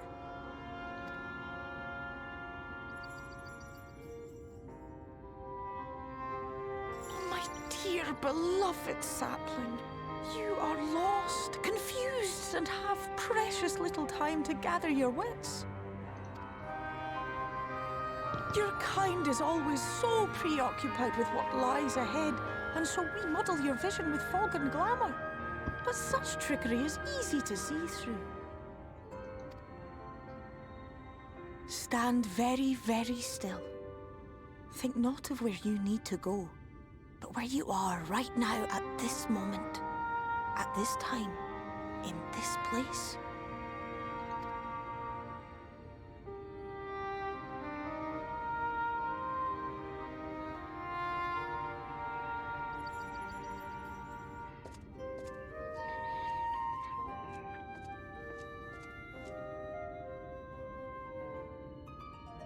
Our cairn of crystal. From shadowed hood he watched you go, his ruby eyes with warmth aglow.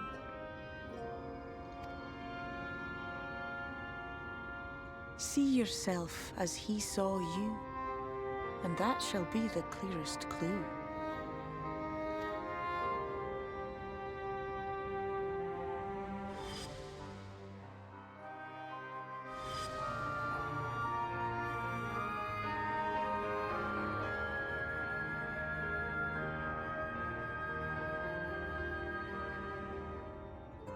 You stand in his garden, dear sapling.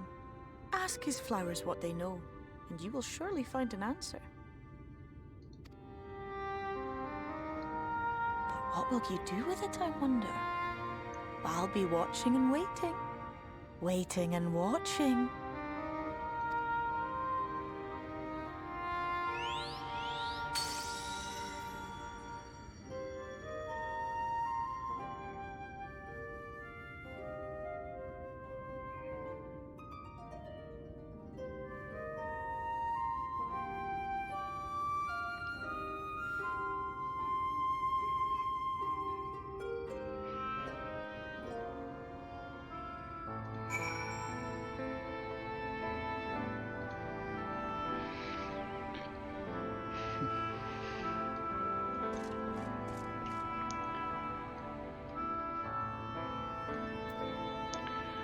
We gained a new party member in Ardbert, and we got suggested by Feul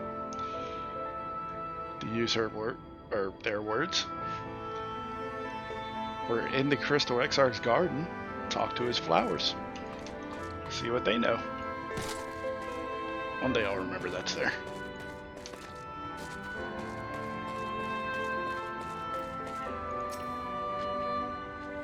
Oh, I did not expect you on your feet so soon. Surely you have not come in search of an Amalu. What do you know about the Exarch? What do I know about the Crystal Exarch? I'm happy to share, but I fear there will be no surprising revelations. As any in this city could tell you, he is a man of wisdom and compassion, and many untold secrets. But no one could doubt his generosity. When the Crystarium was being constructed, he even allowed folk to plunder the tower for resources. He has imposed no restrictions upon us but one. No one except the Exarch is permitted to dwell within the spire. Many seasons past, a comrade of mine was bold enough to ask the reason why. The Exarch merely smiled and said, because one day, the Crystal Tower may vanish as suddenly as it arrived.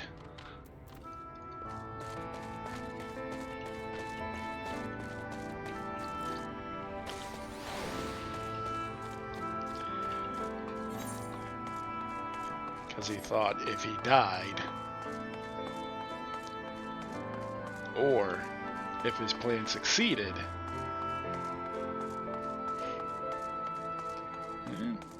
if he died, the tower would go click, gone.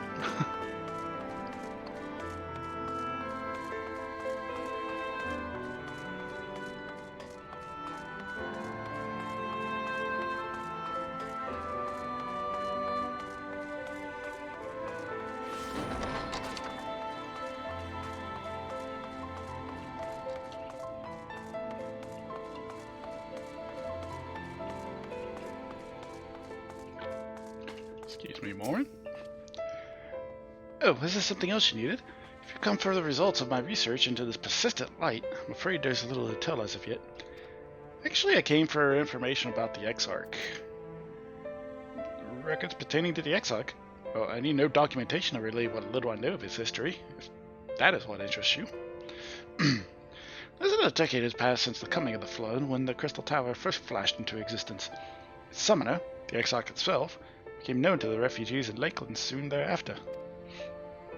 He welcomed all who sought out the spire, be they locals who had lost their homes, or Verberites fleeing their ruined kingdom, and together they found a city which would become the Crystarium.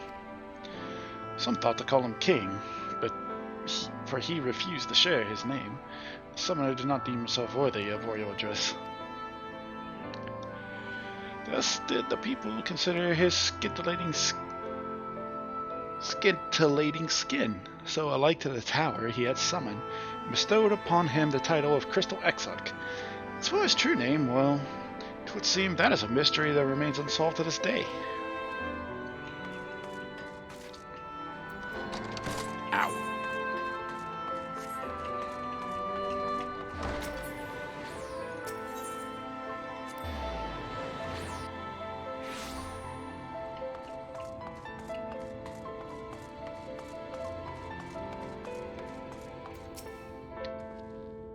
Angus, it's good to see you awake and alert, my friend. Hey, you know much about the Exarch? Well, what's this about? You're not writing the Exarch memoirs, are you? Not sure how much I can tell you, considering we avoid asking too many questions. Unspoken rule and all that.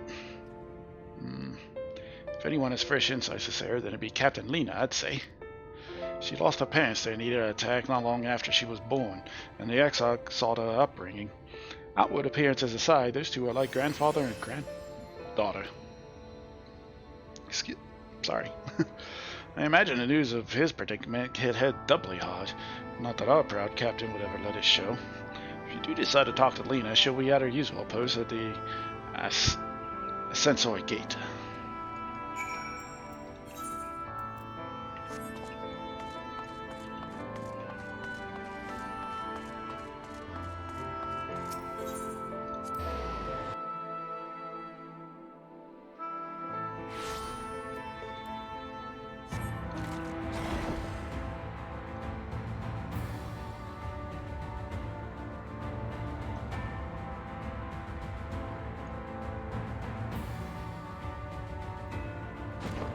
Excuse me, Miss Lena.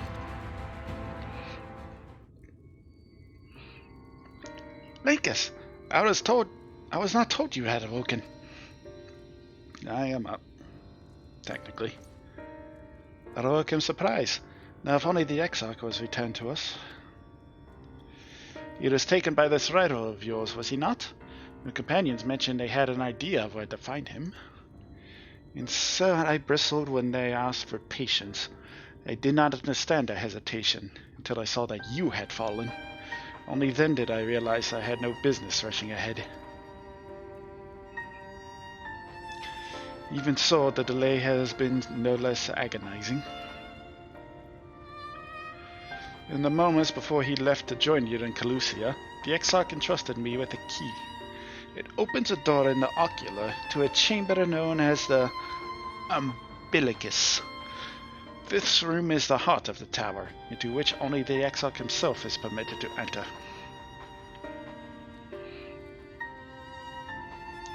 He bid me allow none into the tower once he had departed. Only in the event that an army of Eaters descended upon the city was I to access the Umbilicus and awaken the defensive barrier. Never before had he left me with such instructions, but the battle would fall through the Bloom Lear, and at the time I accepted the key without much thought. Since then, however, the moment is all that occupies my mind. When I recall the look upon his face, he knew that some terrible fate awaited him.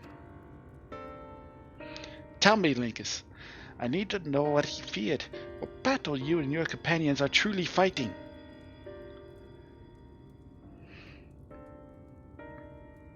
I can't, sorry.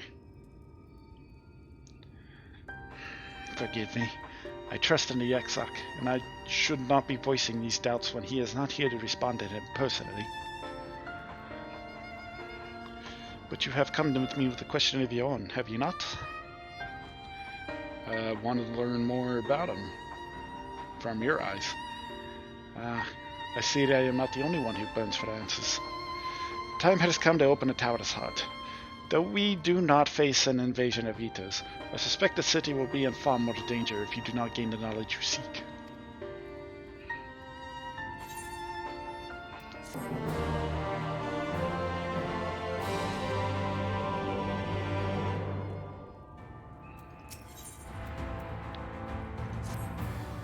Come, meet me in the ocular, and I will unlock the door within.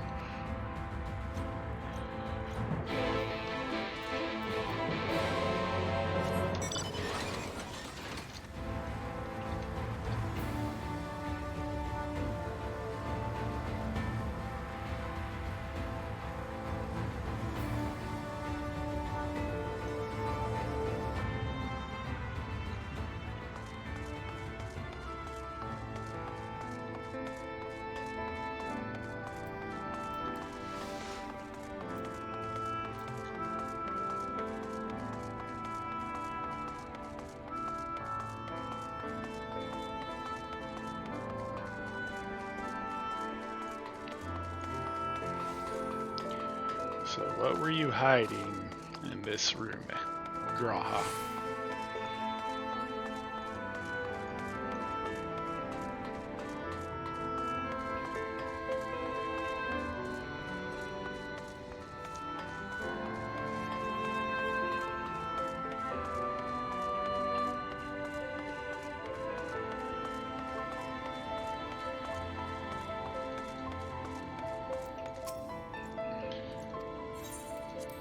Let me in, please.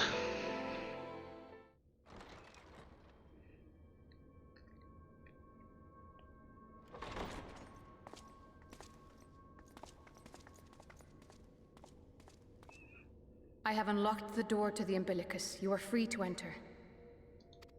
Once you have what you require, I'll see it sealed once more. Until then, I will remain without. Thank you.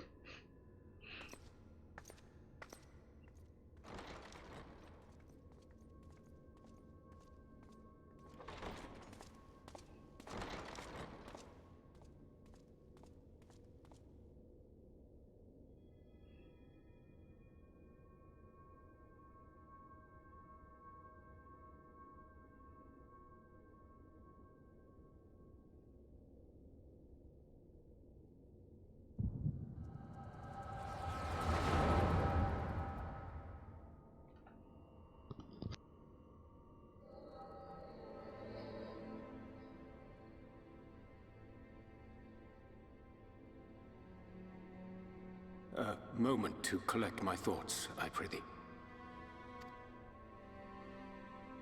Thy true name is Grahatia, then? By thy claims, thou too art a native of the Source, though from an age beyond our own, when the 8th umbral calamity hath visited devastation upon our star. Thou hast, by subtle means, reached across the boundaries of time and space to unsow the seeds of catastrophe, ere its creeping vines drag our champion unto an early grave. In essence, yes. A difficult story to swallow, I am sure.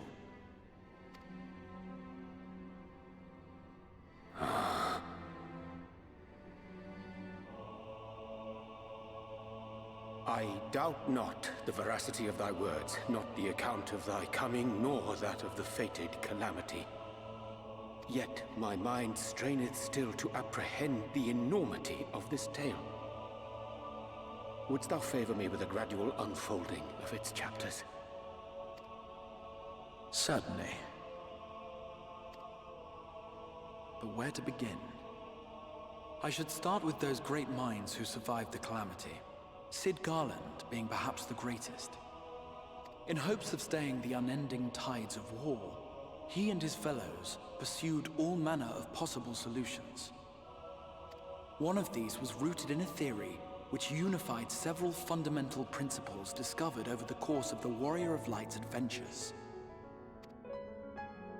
It proposed a method by which one could enter the River of Time, traverse the rift, and leap between worlds.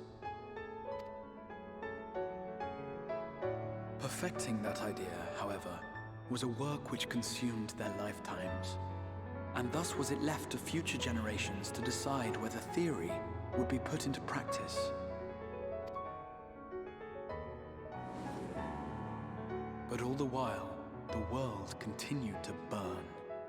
Hope was a feeble outpost, beset on all sides by thievery and misery and murder. People cried out in despair, "There is no hope, we are finished. Mankind is finished."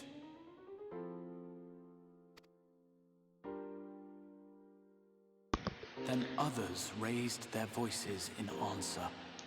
Emmett Selk's words to us.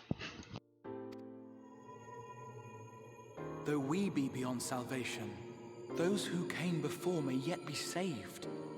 We will forge a crossroads and pave the way for a different future. By the wisdom of our forebears, we will prevent this calamity from ever having come to pass.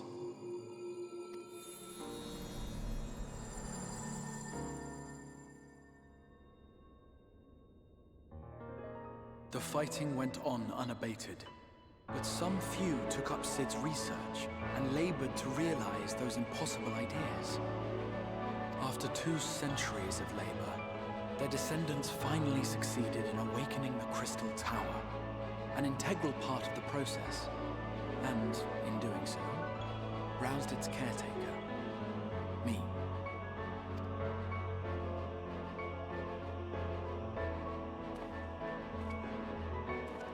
By this stage, scholars had largely established the phenomena underpinning the rejoining, and identified the first as the shard which precipitated the 8th Umbral Calamity. This grand structure was already capable of storing the energies required to attempt the translocation. All that remained was to augment some few of its functions based upon the theoretical models of Cid and his compeers. And by means of such technologies didst thou effect thine arrival in the first, to an age before this star had joined with the Source.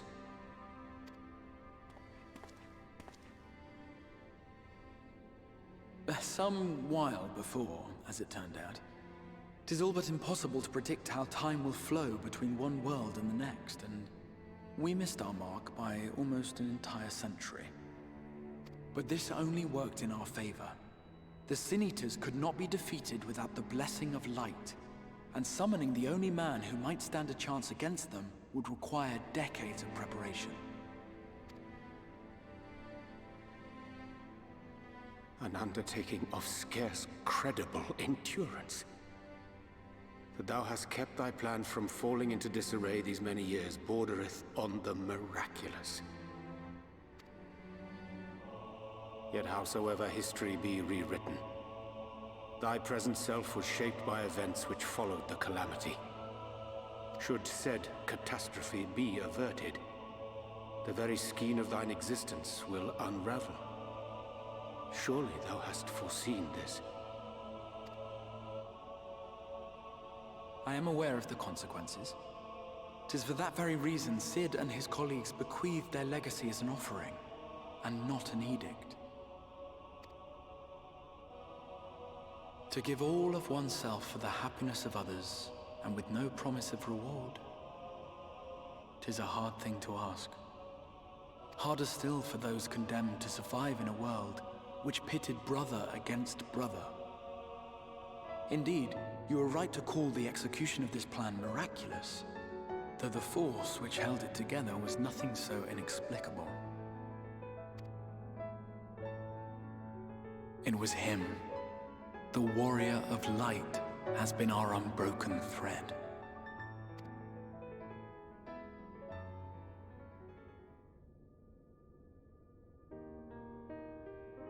Where others would stumble and fall, he would rise above.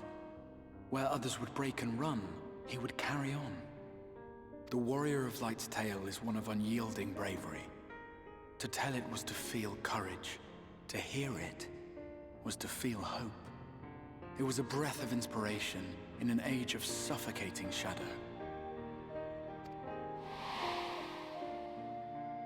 In the histories of a fallen nation was our hero hailed as its greatest ally.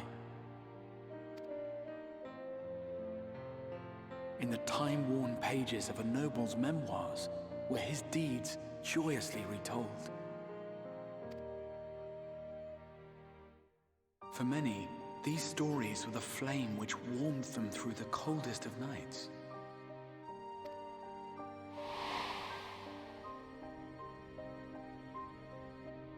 And so it should come as little surprise that the plan found no shortage of volunteers, concerning as it did the warrior of light himself. It was their chance to add their own verse to the hero's saga. He was the lodestar that brought them all together, to send their final message back through time and space to him.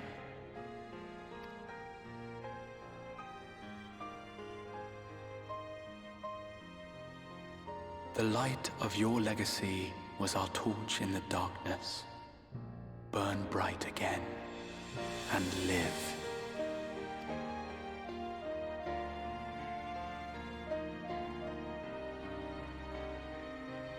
I am merely the bearer of that wish, come to ensure it is safely delivered.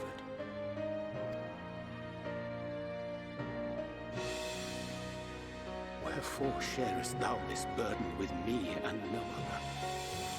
What wouldst thou have me say? That you will be my accomplice? 'Twas you yourself who convinced me of your suitability when you spoke of how you learned of the Flood, and of your part in arranging Minfilia's journey to the First. Your actions showed uncommon resolve.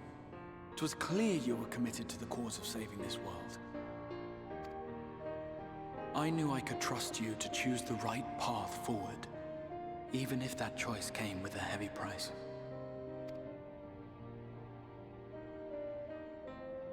What price?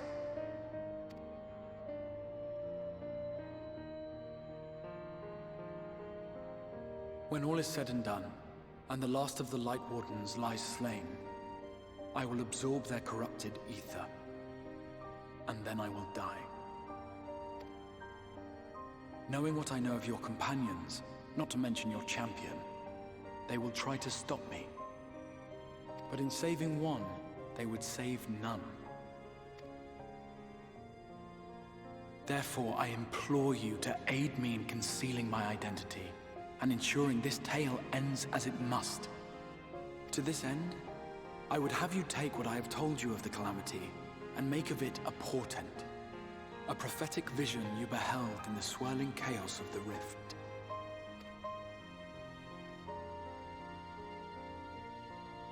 Is this truly thy wish?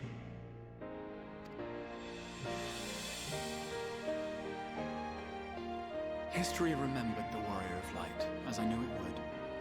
And I will suffer no other to rescue the champion whose star has charted my course.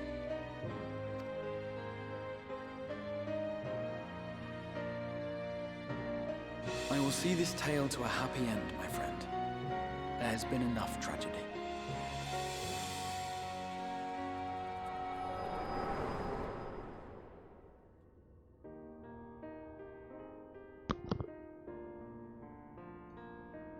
How's that for the entire lore of Shadowbringers?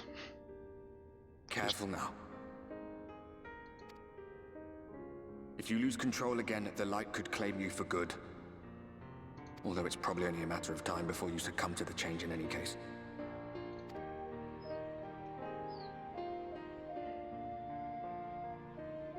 What do you mean to do?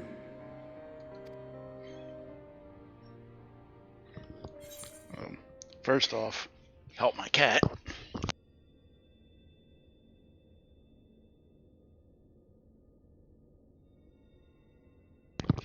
Secondly,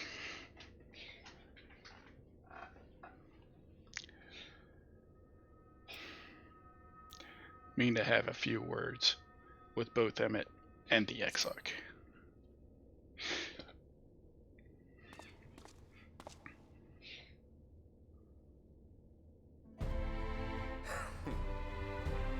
We should be on our way. Diassian mentioned the Tempest, did he not? That's the stormy seas around Calusia to you. His lair must be down there somewhere, hidden beneath the waves.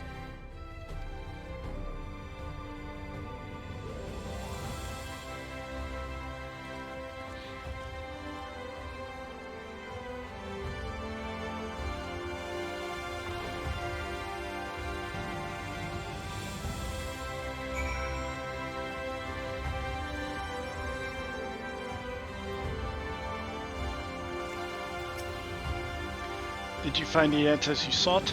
If there is nothing more you need, I will go and lock the door. I have questions about the Tempest. The Tempest? That is the name given to the seas by which Calusia is bound. If you make a request to the Tamers, they will provide you with an armado to fly you over the waters, but... let's go. Do you mean to leave right this moment, alone? I do. I am not sure that... Nay, I will not seek to stop you. Go with the blessings of the Shadow, and I shall await your safe return.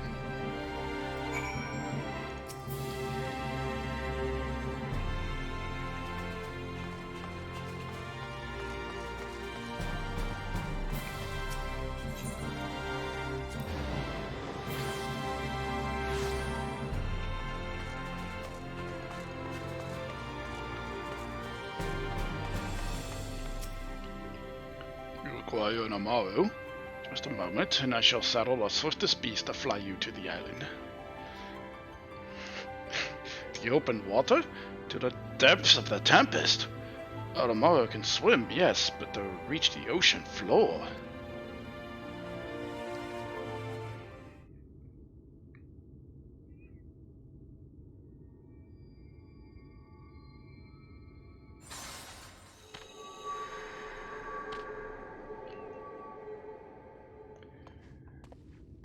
Fine, just get me out there. We have found thee.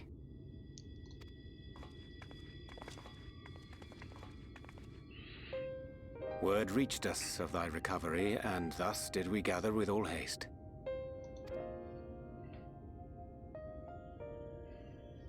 Ah. By thy looks, I gather thou hast gleaned that which I came to tell thee. I did. Urianger has shared everything with us. The Exarch's true identity and purpose.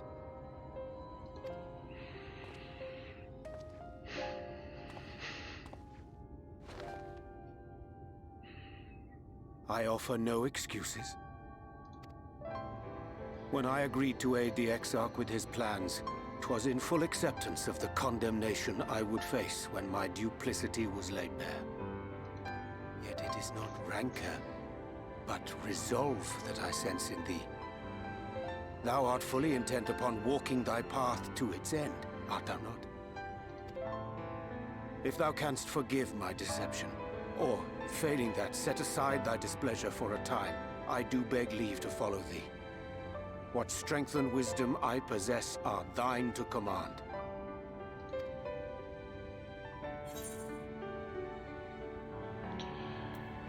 I want to go alone. I can't really risk putting anybody in danger if I turn.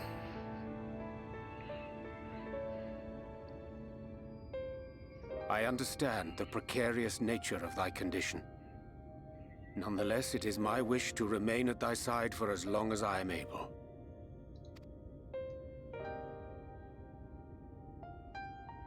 I'm sorry, but I don't think this is a good idea.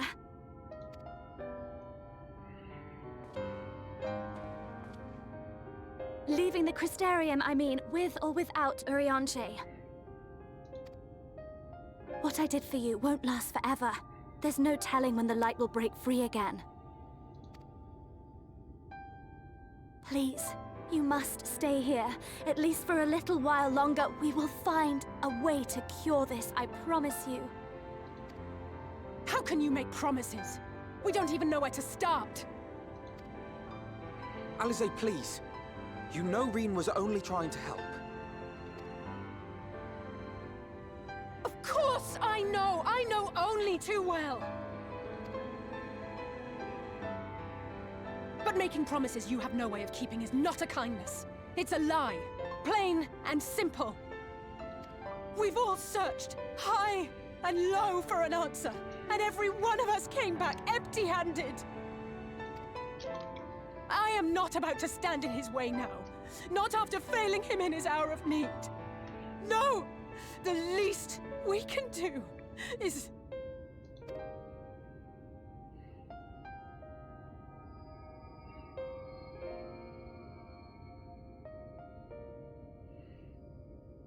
We will go with you as well. There is naught to be gained by standing still. Indeed, we have exhausted every other avenue. Lead, and we shall follow. If there is any hope to be found, then we will surely find it at your side. Are we all in agreement then?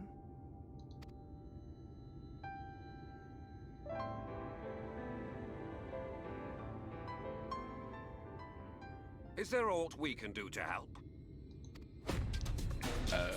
Oh. Though we may not know the whole story, we do know you're in for a fight.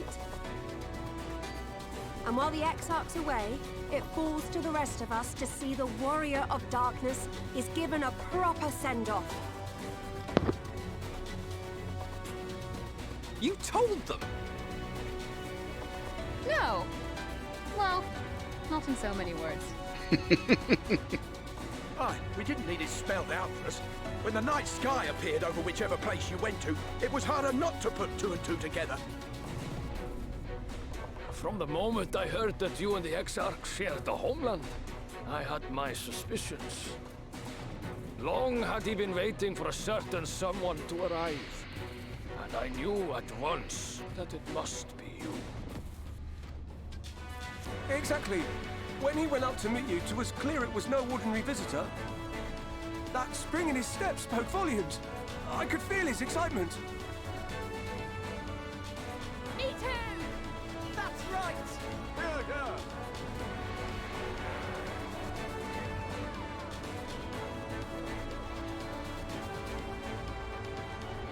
We do not fully understand where you or the Exarch hail from, or why you've all done so much to protect us. But we are deeply grateful nonetheless.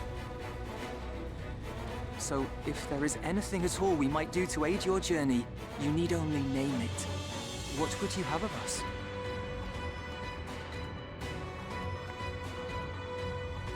You might have invited them to join us, where there are not so many.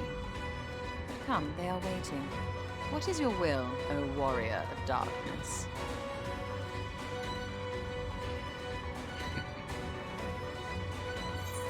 Well then, hold down the fort until we get back.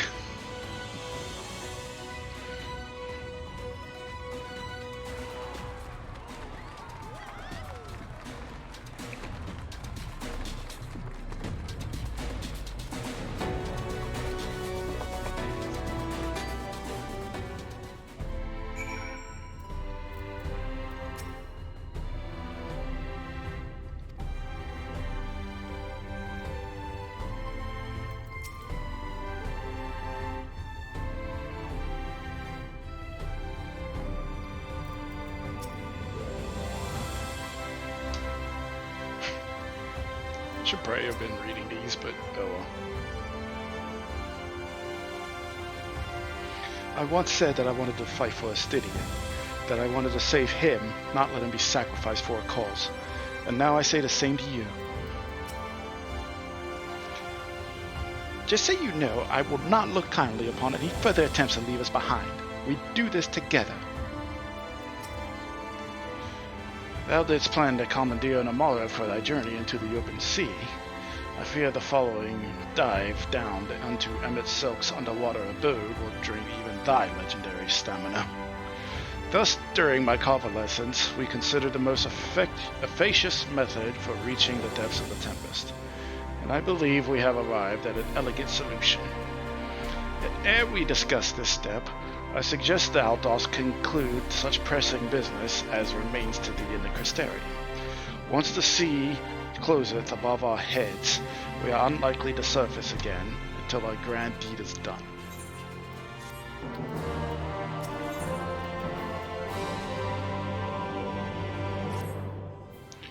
Thine affairs are in order, and I shall unfold to thee my proposal. Our destination is the ocean floor, yet our goal is not simply to arrive there. Nay, we must needs have the means to breathe and fight freely. Thus would I petition the aid of one of the Fae, a being with whom I have yet to meet face to face.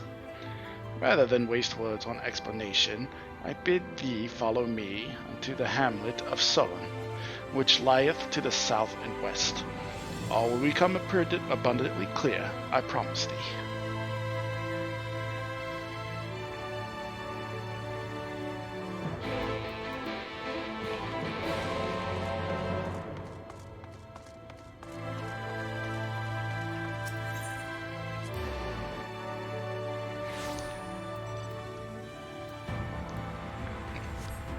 Oh, excuse me. Sorry about that. What is this plan of yours, Urianger?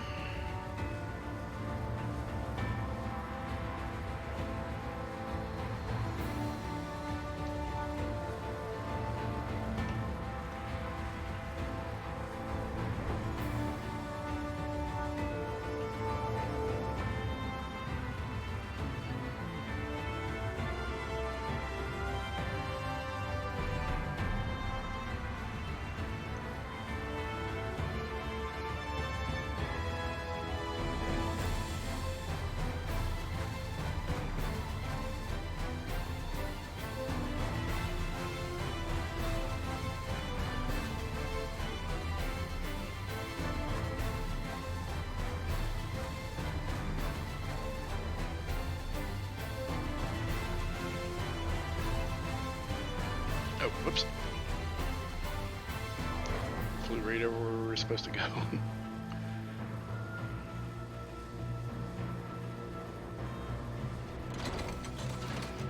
I say, there's no solid ground there. Come on. There, to the west.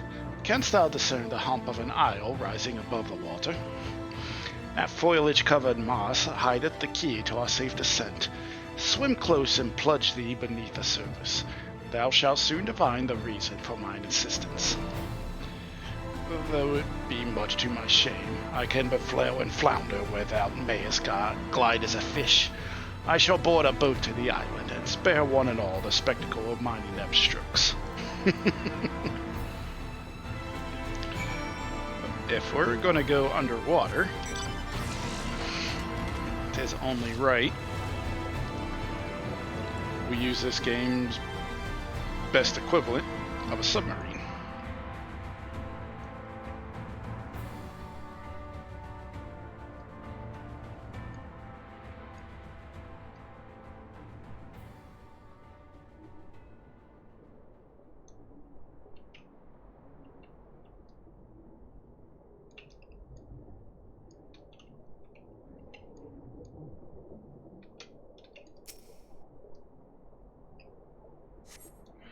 Two curved slabs of rock seem squeezed together here, giving the impression of giant stone eyelids.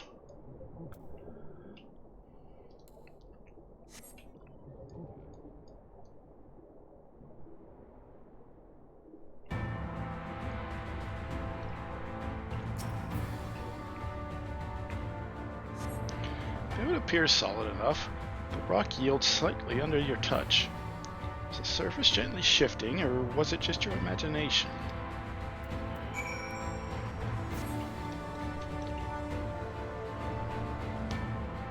This appears to be a whale.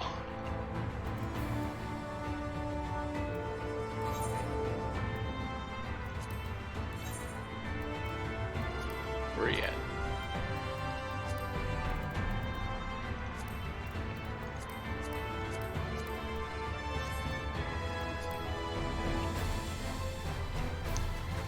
It looks very whaley. Would you not agree? Although, I wonder if this whale can go to the moon. Mine can.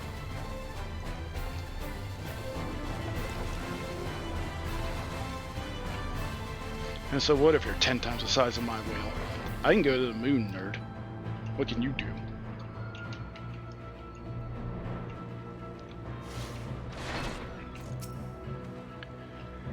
Ah, there you are. Once you've completed your underwater investigations, the path here leads to the top of the island.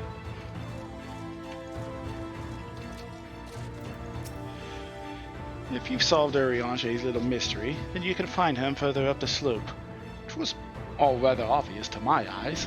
Well, I concede I have an unfair advantage.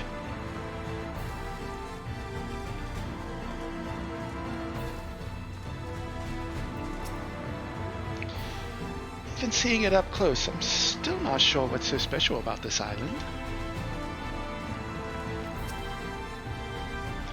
The locals call this the Isle of Ken, which I presumably must refer to knowledge.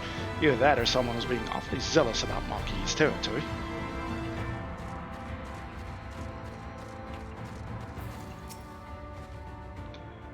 This lake is enormous.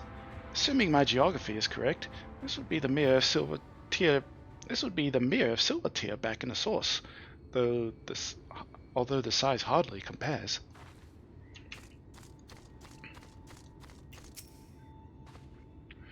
Well, what hast thou discerned? It's just like the big one, yes, yes. Thine impression is not inaccurate. According to the law of the Pixies, we are, even now, pushed upon the back of an ancient Fey entity. Its name is Bismarck. Aye, the self-same title by which we know the great feathered whale revered by the Vanu Vanu of the Source.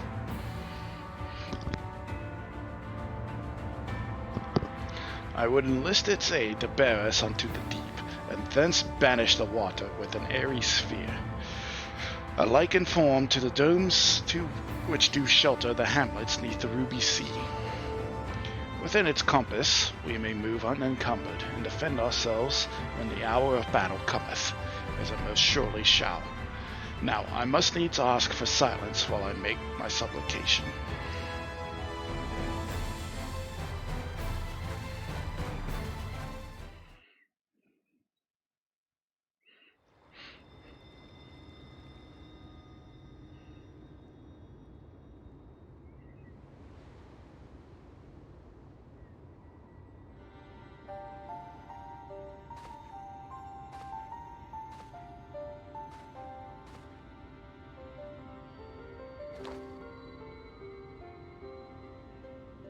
Wir Sach, Bilan Bismail.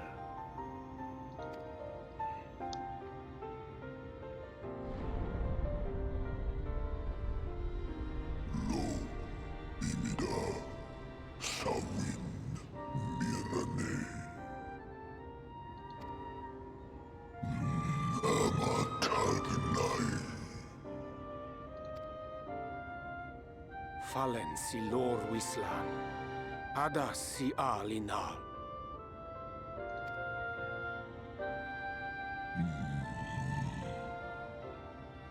Van urs atslir, olfod thim, iri guath thi.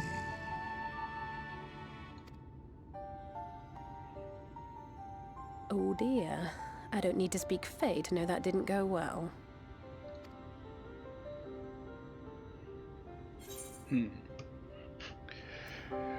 Sounds like this is a job for Fail Ul.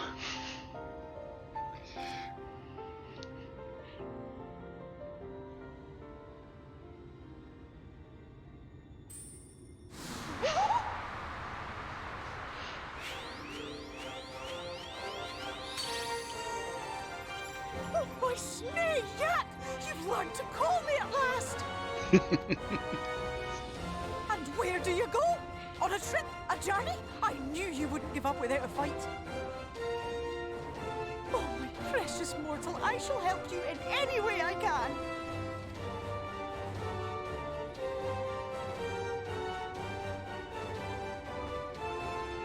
Ges Bismael when picked.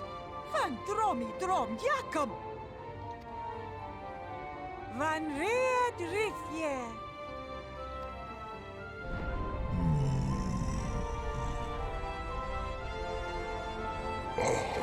Hola, Sahawin Wisk.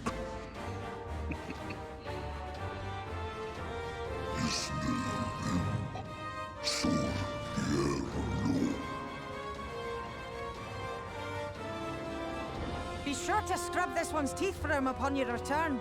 It's only good manners. It will be done, Your Majesty. Our deepest thanks for your timely intervention. An agreement is reached and your departure is at hand. You wingless ones best hold on tight.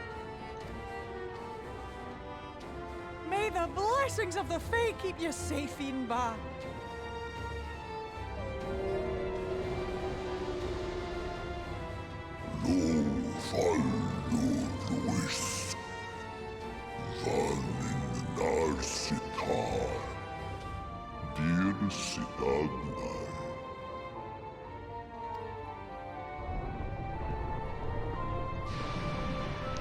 Oh, get in the cave and hold on.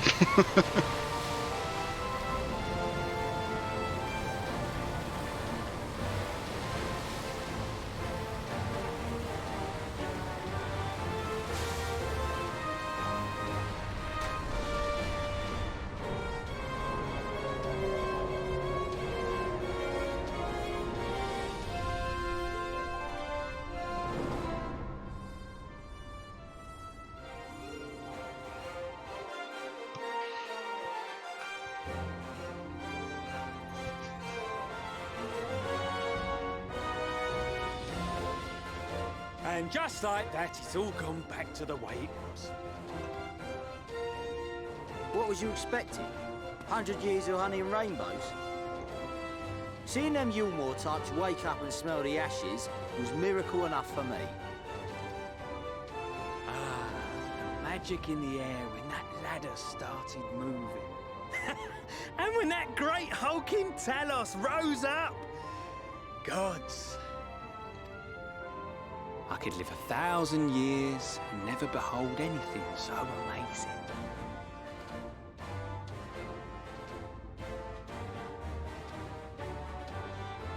What the? Do you see that?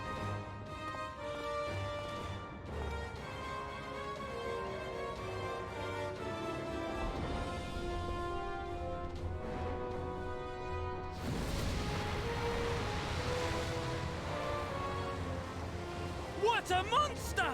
Where did it even come from? You guys might want to run. Whoa there! It's not stopping. You might want to. Yep. You might want to run. Run! Well, they're dead.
the breath of Bismarck.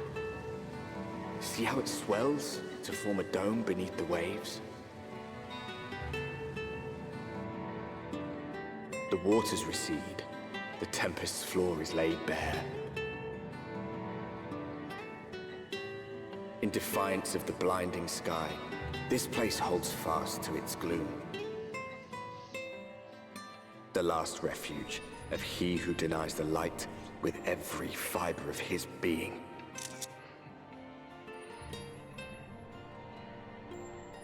You stand at the precipice, hero. Journey unto the heart of darkness. Finish it.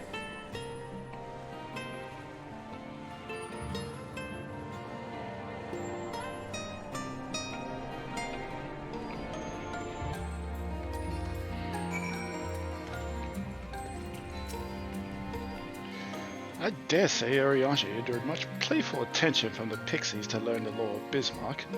He is nothing if not a dedicated scholar.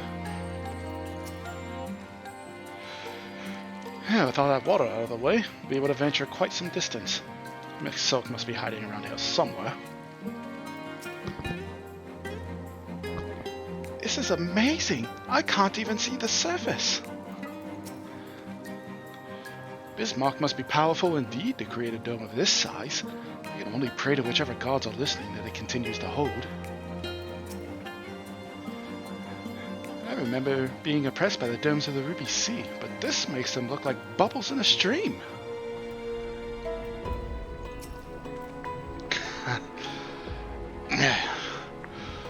Full glad am I that Bismarck was true to his word.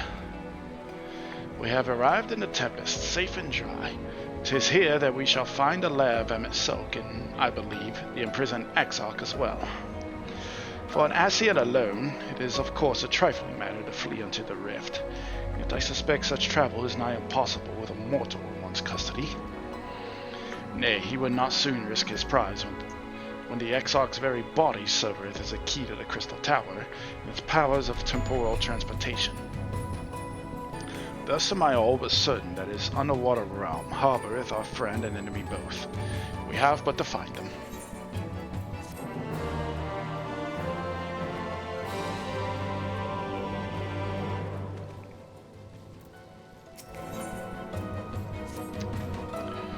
Now, as for where we should be looking, I rather doubt Amixel will be sitting around out in the open. I propose we follow the slope down towards the deeper trenches, and keep an eye out for rock formations large enough to house a stronghold.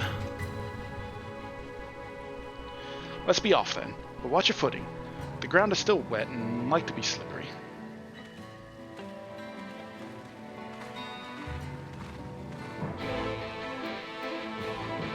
I'm rather curious. I have to.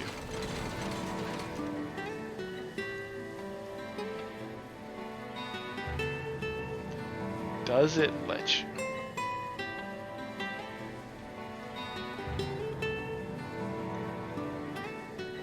Or will it wall you?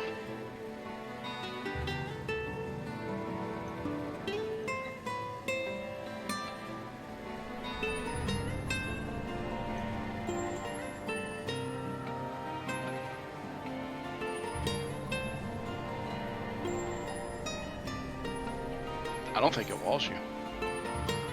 Oh wait, we're nowhere near close enough.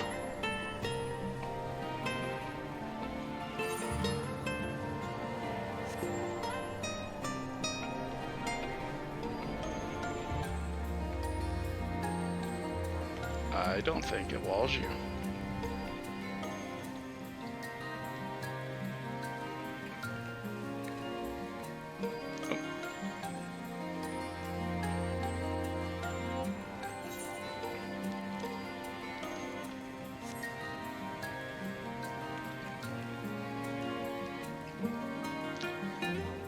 I'll have to try that off stream. Because I don't think it walls you off from going to a place where you're not supposed to go to yet.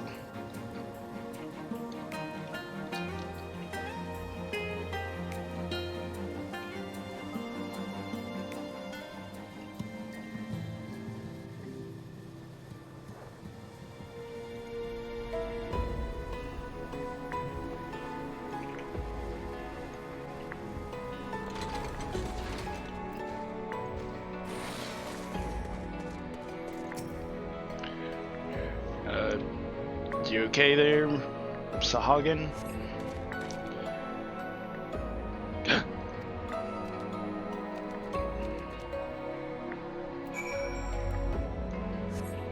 I should have looked and seen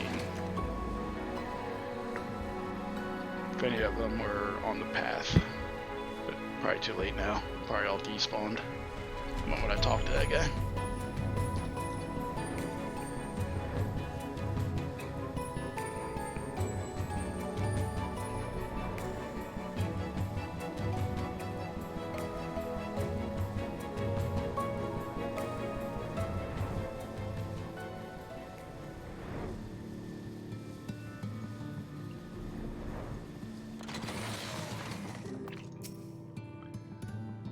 Excuse me. The Finnish ones, they followed me. Why have you come? Was it you who took away our water?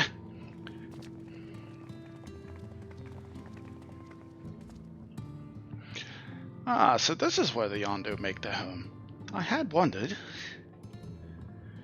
Pray forgive us any inconvenience we have caused. We were not aware your people lived here in the Tempest. And we need this great dome of air that we might conduct a most urgent search, and thus beg you for your understanding. Chieftain, what are we to do?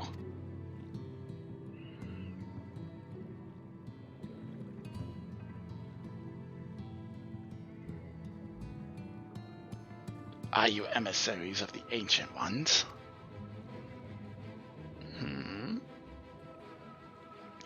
The mysteries have stirred. We have seen the illuminated land shining through the gloom of the abyss. If you are the emissaries, the chosen, I bid you welcome. If you are not, I bid you leave. I am not sure I understand. Would you be willing to elaborate?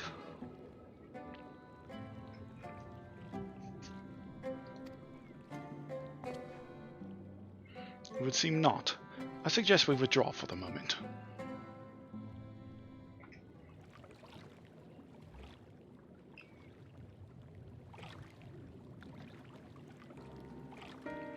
So, what's the plan? Given your condition, I'm reluctant to suggest lingering here. That said, our presently meandering search would proceed far more swiftly if we could call upon the Ondo's local knowledge. Yes, I'd like to know more about this illuminated land the chieftain spoke of. Could it be Emmett Selk's stronghold, do you suppose? Perhaps he lit the lantern upon his return?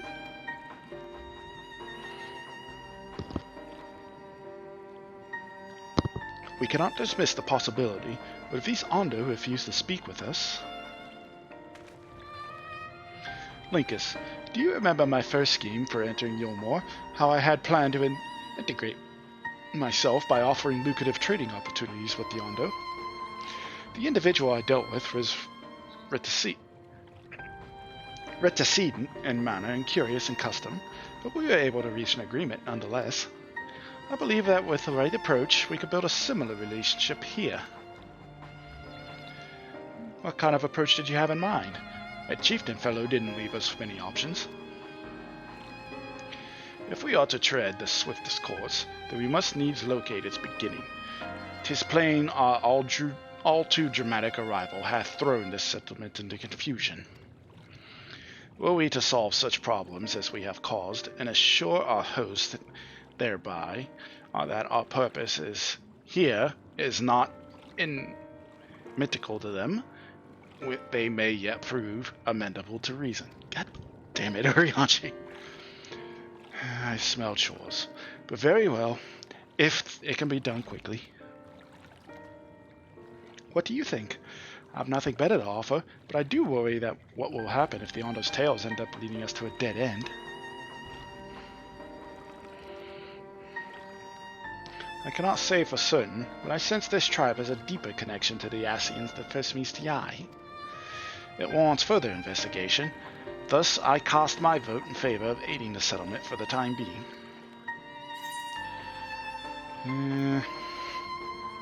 Let's do what we do best, I guess.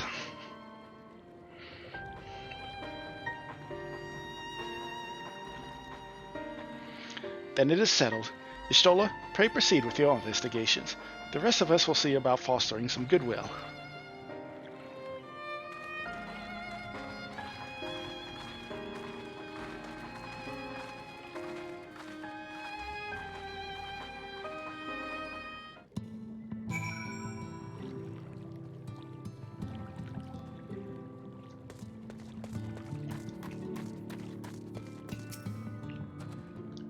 Lucas, you won't believe who I've just bumped into. This is Poshis on, the very fellow I did business with prior to our ill-fated stay in Yulmore. I waited, and you did not come. Then the Mistel came, but his visits did not continue. I am truly sorry, Poshis on. Things did not proceed as planned. Is there aught we could do for Eddie by way of an apology? Perhaps. Where the dry return, a cavern to the north, is home to giant crabs. We do not fear the crab, for we are the swiftest swimmers. But now there is no water. We run and they scuttle close behind, snipping and snapping at the claws. There are too many of them. Too many. Ah, I believe I could be of assistance there. And what of you, Linkus? If you've not found a task, you are most welcome to join me. Indeed, I should appreciate the company. Where the dry return has a rather ominous ring to it.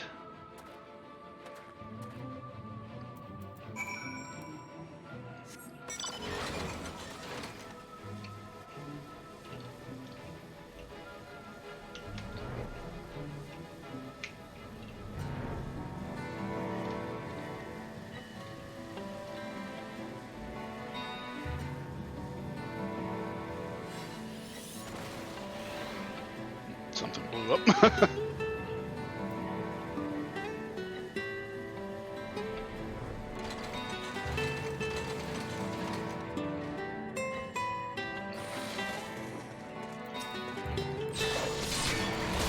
Kill the giant enemy crabs.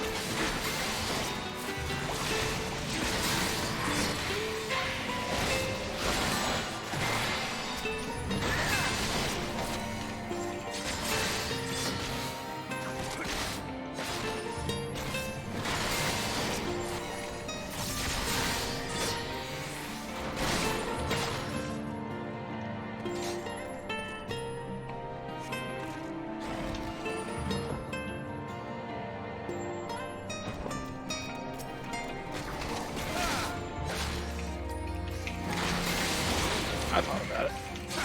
Now it's a good idea.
She's onto something.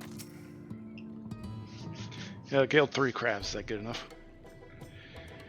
You could have cracked their shells? You must be stronger than you look.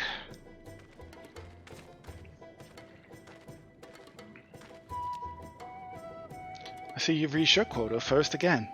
I shall never be your equal in such tasks. Still, I would say we have reduced the local crab population to a far less threatening number. My thanks to both of you. You must have a reward.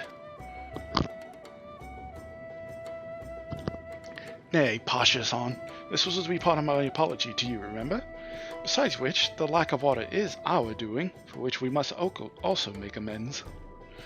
Might I convince you to tell us something about your village instead? I would very much like to learn more of you and your people. Very well. Before the flood came, it was said that our ancestral home was found in the seas to the south. It was utterly destroyed by the light. Only those who were out hunting survived. They swam, aimless and lost, until they spied buildings here on the ocean floor. Strange buildings they were, and long they had stood under the water, yet somehow they had been spared the scars of time and current. These structures provided shelter for my people, protection from the tempest's turbulent waters and the predators which haunted within them. Their very existence seemed a miracle. The first settlers pondered their good fortune. It was clear that the race who had built such wonders had guided their course, and from this did they discern the truth.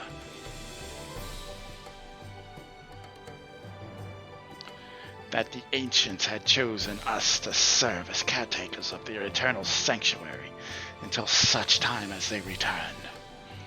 Thus, if it is judged that your coming and this great vanishing of water was by the ancients' design, you will find warm welcome here.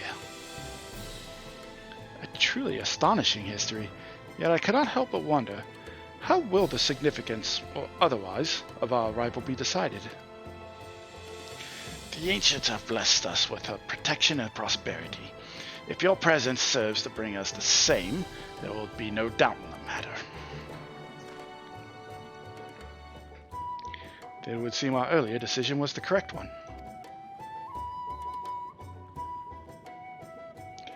We thank you for the lesson, Pasha San, and will continue to do all we can to assist your people. Should you desire our help with any other trouble, pray do not hesitate to ask. We shall return to the task at hand. Only, do try not to overexert yourself, my friend. The risk far outweighs the gain.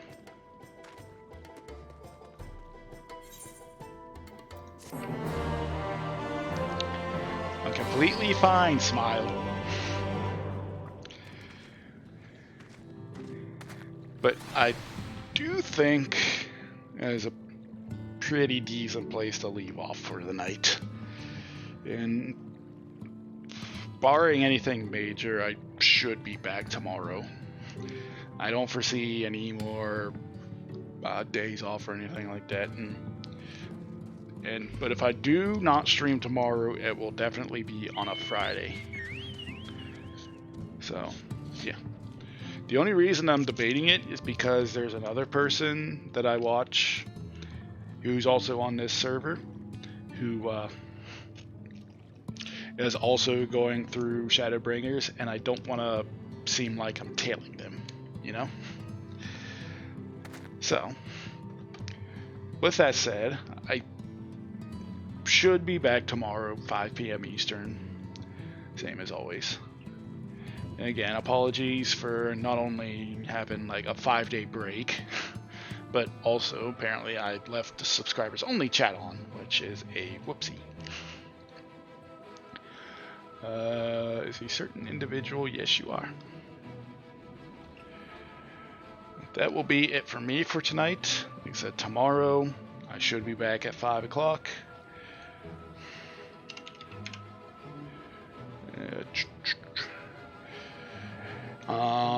I'm going to send you folks over to a person I met when I did Baldesion Arsenal, one of the leaders there. Seemed like a cool dude, fight aliens, don't afraid of anything. They're progging through the Epic of Alexander, so I'm going to head over there, watch them, cheer them on, all that good stuff. So, to all of you out there lurking, watching YouTube, Twitch, thank you so much for hanging out. Really do appreciate it. We're pretty damn close to finishing this. It's been a hell of a run. But tomorrow we should continue. And as for a lot of you, hope you have a good rest of your night/day wherever you are in the world. And please, do stay safe out there. And I will see you all soon. Take care.